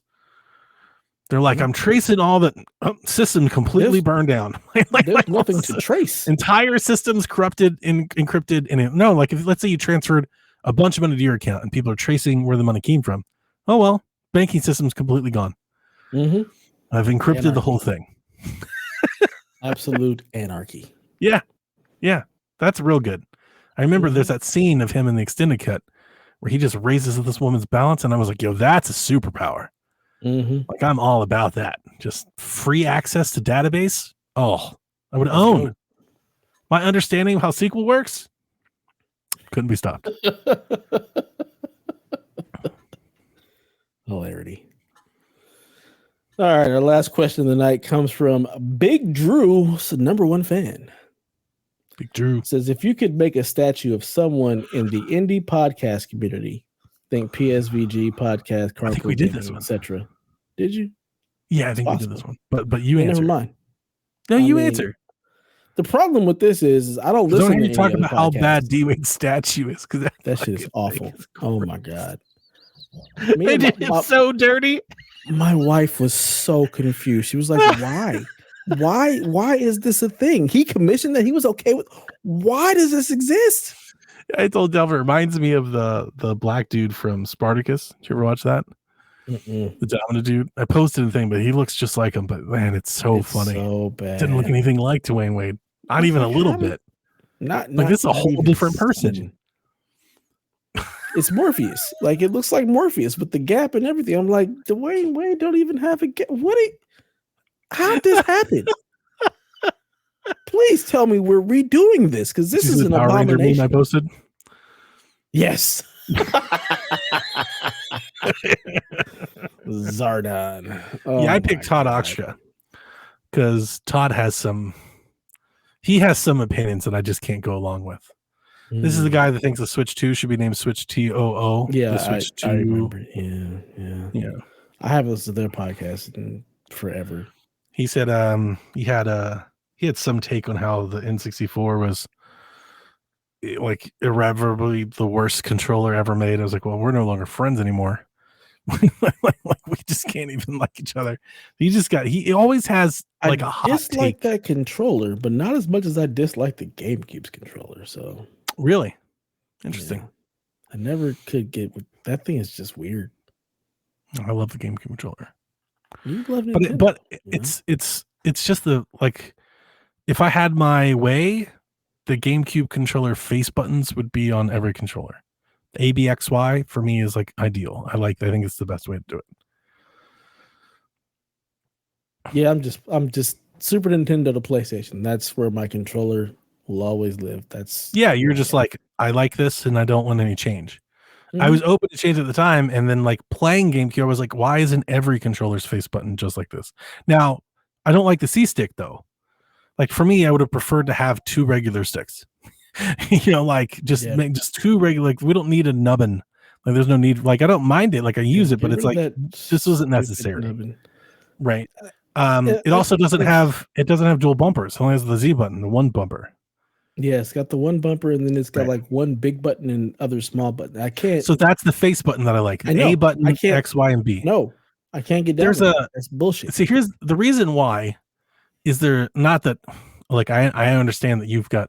You know exactly where all the buttons are. I get it. Mm-hmm. But because the buttons are different shapes and the primarily like the way you use them, like you don't need to know what button, like you can feel it. It's almost like Braille. Like the controller communicates to you. Like you could flip the controller upside down. I know exactly what button I'm touching. Yeah. Blindfolded. The other controllers don't do that. But also like we primarily hit like the A button. Right, the bottom button more than the other buttons. Like it makes sense to make it more. And I like the travel, like the travel of the thumb versus the 4. I think engineering wise, I think it's a better solution. Like they did it. Like this is the best way to do this, but just people don't want to adapt it. They don't want to adopt it. So I'm not really using those buttons as much as I'm using the shoulder buttons in games that I'm playing anyway. Sure. I'm only using X when I'm jumping. And now we have, I don't have one near me, but the controller that I use on Switch most often is a GameCube controller. I have a GameCube styled Pro controller. And on the new GameCube style controllers, you have two bumpers, you have two regular sticks, but you still have the face buttons. And it's like, to me, like I would play everything like that if I could. If I could take that controller to my PlayStation, PC, and I would play with that controller. Ugh, I couldn't do it. Couldn't do it. I love you're like, oh, it feels gross. It's a no for me, dog. 1,000%. Yeah. The 64 controller, I will say, I understand why those that don't like it hate it. It's foreign and it's completely weird. different. The It's bear weird. claw's super weird. And the crazy thing about the controller is that depending on the game, you'll hold it differently. That's a wild fucking that's a wild thing. There's no controller. You're like, well, I'm playing this game now, so let me turn the controller. It's just like what? It's like playing a game with like a bop it or something. That's exactly what it is. But we did it. And I will admit that I no longer play in 64 with the standard controller anymore. That's why we have these pro controllers, and then I have adapted to these now. I still can, but honestly, my hands, I'm not sure if it's just because I got fat or old, my hands feel bigger now than like I can't hold it like there's not enough room before, like I used to have. Well, it's because we're older and we're bigger, so yes, our hands are larger. So like I think I was playing GoldenEye or something, and like holding the middle grip with the thumbstick, like I felt like the index finger was like pushing up against the other grip. Like I couldn't. I was like, this is not comfortable anymore. I would just be mad, like trying to play N64 with one stick. I would just be mad. Like, this is stupid. Why is this even a thing? They had movement buttons on the C sticks for certain games. Like you had to move with the C buttons. I remember that. That's awful. Like that, I agree. Like that, I didn't like it then. I don't like it now. Because isn't that how you moved in GoldenEye? You move with the C buttons, right? That's how you aim. You aim with one, and you strafe with the buttons. And you kind of duel it together. The 64 desperately needed like a dual stick, but even for saying that nunchuck style joystick, I still love it for so many things. So many light gun, like spinning it for the special move. Like, man, it was so good though. I'm very nostalgic for it. I don't know what it is. I'm very nostalgic for the 64. That's your era. It is. I love that. I love that fucking console to my depths. 3 games on that system. I tell you, Ocarina, I'm gonna play GoldenEye, much NBA Hang Time. That's it. I'm gonna play so much fucking wrestling games when the analog 3D comes out. Like I'm gonna go. I'm getting all the belts again. We're running the whole thing. Like it's gonna be a whole thing. Yeah. No. Super good. I can't wait to see. I still, I bought this whole thing. I bought games, controllers, the whole console. Still have no idea like what the games look like on it. I've never bought a console like this in my life. I've never bought a console. I have zero idea. Like I have no idea what it's gonna look like. The reality is, it's gonna look like N64, and then you're gonna be happy because it's N64. But they're saying that they said in their pitch on the website, they talk about they have some sort of way of like they said it's not exactly overclocking, but essentially they have the ability to like overclock games systemically and improve their performance. That blows my mind because I was like, that doesn't sound like that would work at all. And I think that might be one of those marketing things that like you read and then it just actually never happened. Like AKA on the box, like nothing. Nobody's sounds good on paper, but it doesn't actually do that. So, but like 4K and all that, like I'm interested to see like what do these textures look like when you stretch them? Like what is their AI upscaling? Like what does that do? Is it good? Is it ugly? Like are we all getting these and we're like, dude, this sucks. There's a reason why these mini consoles had the bars, because you don't want to stretch that shit out because it's ugly. Yeah, but here's the other thing. What if they solved it? What if that damn thing? What if it's like, yo, they did it? That's the hope, right? I'm gonna play so much Blitz, so much wrestling. Oh, it's gonna be so good. So much Mario Golf, that PC, Mario Party 2. Dust. It's gonna be so good. Oh, I might get rid of the PS5. I might have to go at that point. I finished Astrobot. There's no need for this PS5 anymore. It's gotta go. I don't think that would be the one. If I had to guess, I think the ROG Ally would be the one that's on the block. Nothing about. I love it. It's great, but like when the Switch 2 comes, there's just no need. Yeah. So that might be the one. But you never know with the PlayStation. Like I just don't play it a lot. So like that's the easy one. I could always just sure. Yeah. But I've got all the. But I got the silver and I've done all the things, so like it's not hurting me anybody being here. Yeah, no, it's serving its purpose. It's there for when it's called upon. Yeah. I got rid of the Series X, right? So I got the Series S. I don't know you got rid of the Series X. I know you had the Series S. Yeah, but no, I know. I didn't realize you got sold rid that of the thing. X. Yeah, traded down. So during Halloween, I was like, I don't really have a DVD player downstairs. Mm-hmm. So I was going to get one, but then I remembered my wife bought me this disc drive for the PlayStation. Oh, that's right. So I plugged it in, and with all that stuff that I did with hooking up my PC to the TV over there, Mm-hmm. I just took the cord and Blu-ray I was player. there. You go, Blu-ray. Yeah. I was watching my horror movie. I was just throw it in the PlayStation, press play, go sit down. Did you move the HDMI, or do you just have like an HDMI switcher? Like, just get your little HDMI switcher and boom, boom, boom. I had a switcher, but it was it had a DVI and an HDMI port. And do you remember when I first did it? I told you that like when you're running 4K and stuff, I was getting like artifacting and glitching. Mm-hmm. I think it was the DVI. I think because that's what it was converting it. When I just plugged the HDMI directly in, that all went away.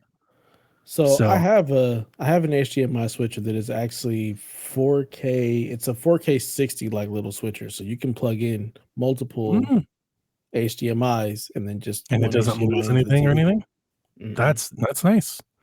Honestly, it's relatively it's really nice, but it's taking the cord from one side of the TV to the other side of the TV. And I mean, you know this, but like you don't like it's all exposed over here. Yeah. You know, I so mean, that's the beauty of having take the cord from there against the wall and plug it in there, or take it from there and plug it in there. Like that's it. Yeah.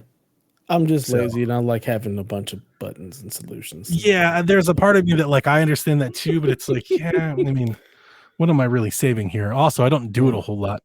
Right. Yeah. But at least now you have a Blu-ray solution down there. Yeah, because I was going funny thing.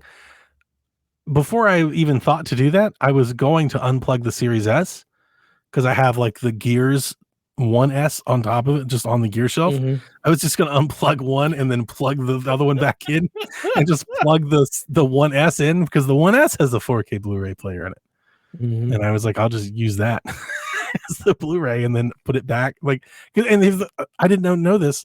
They're hot swappable. The cable, the cord, they all match. Oh, nice. They're the same cable. You can just one for the other.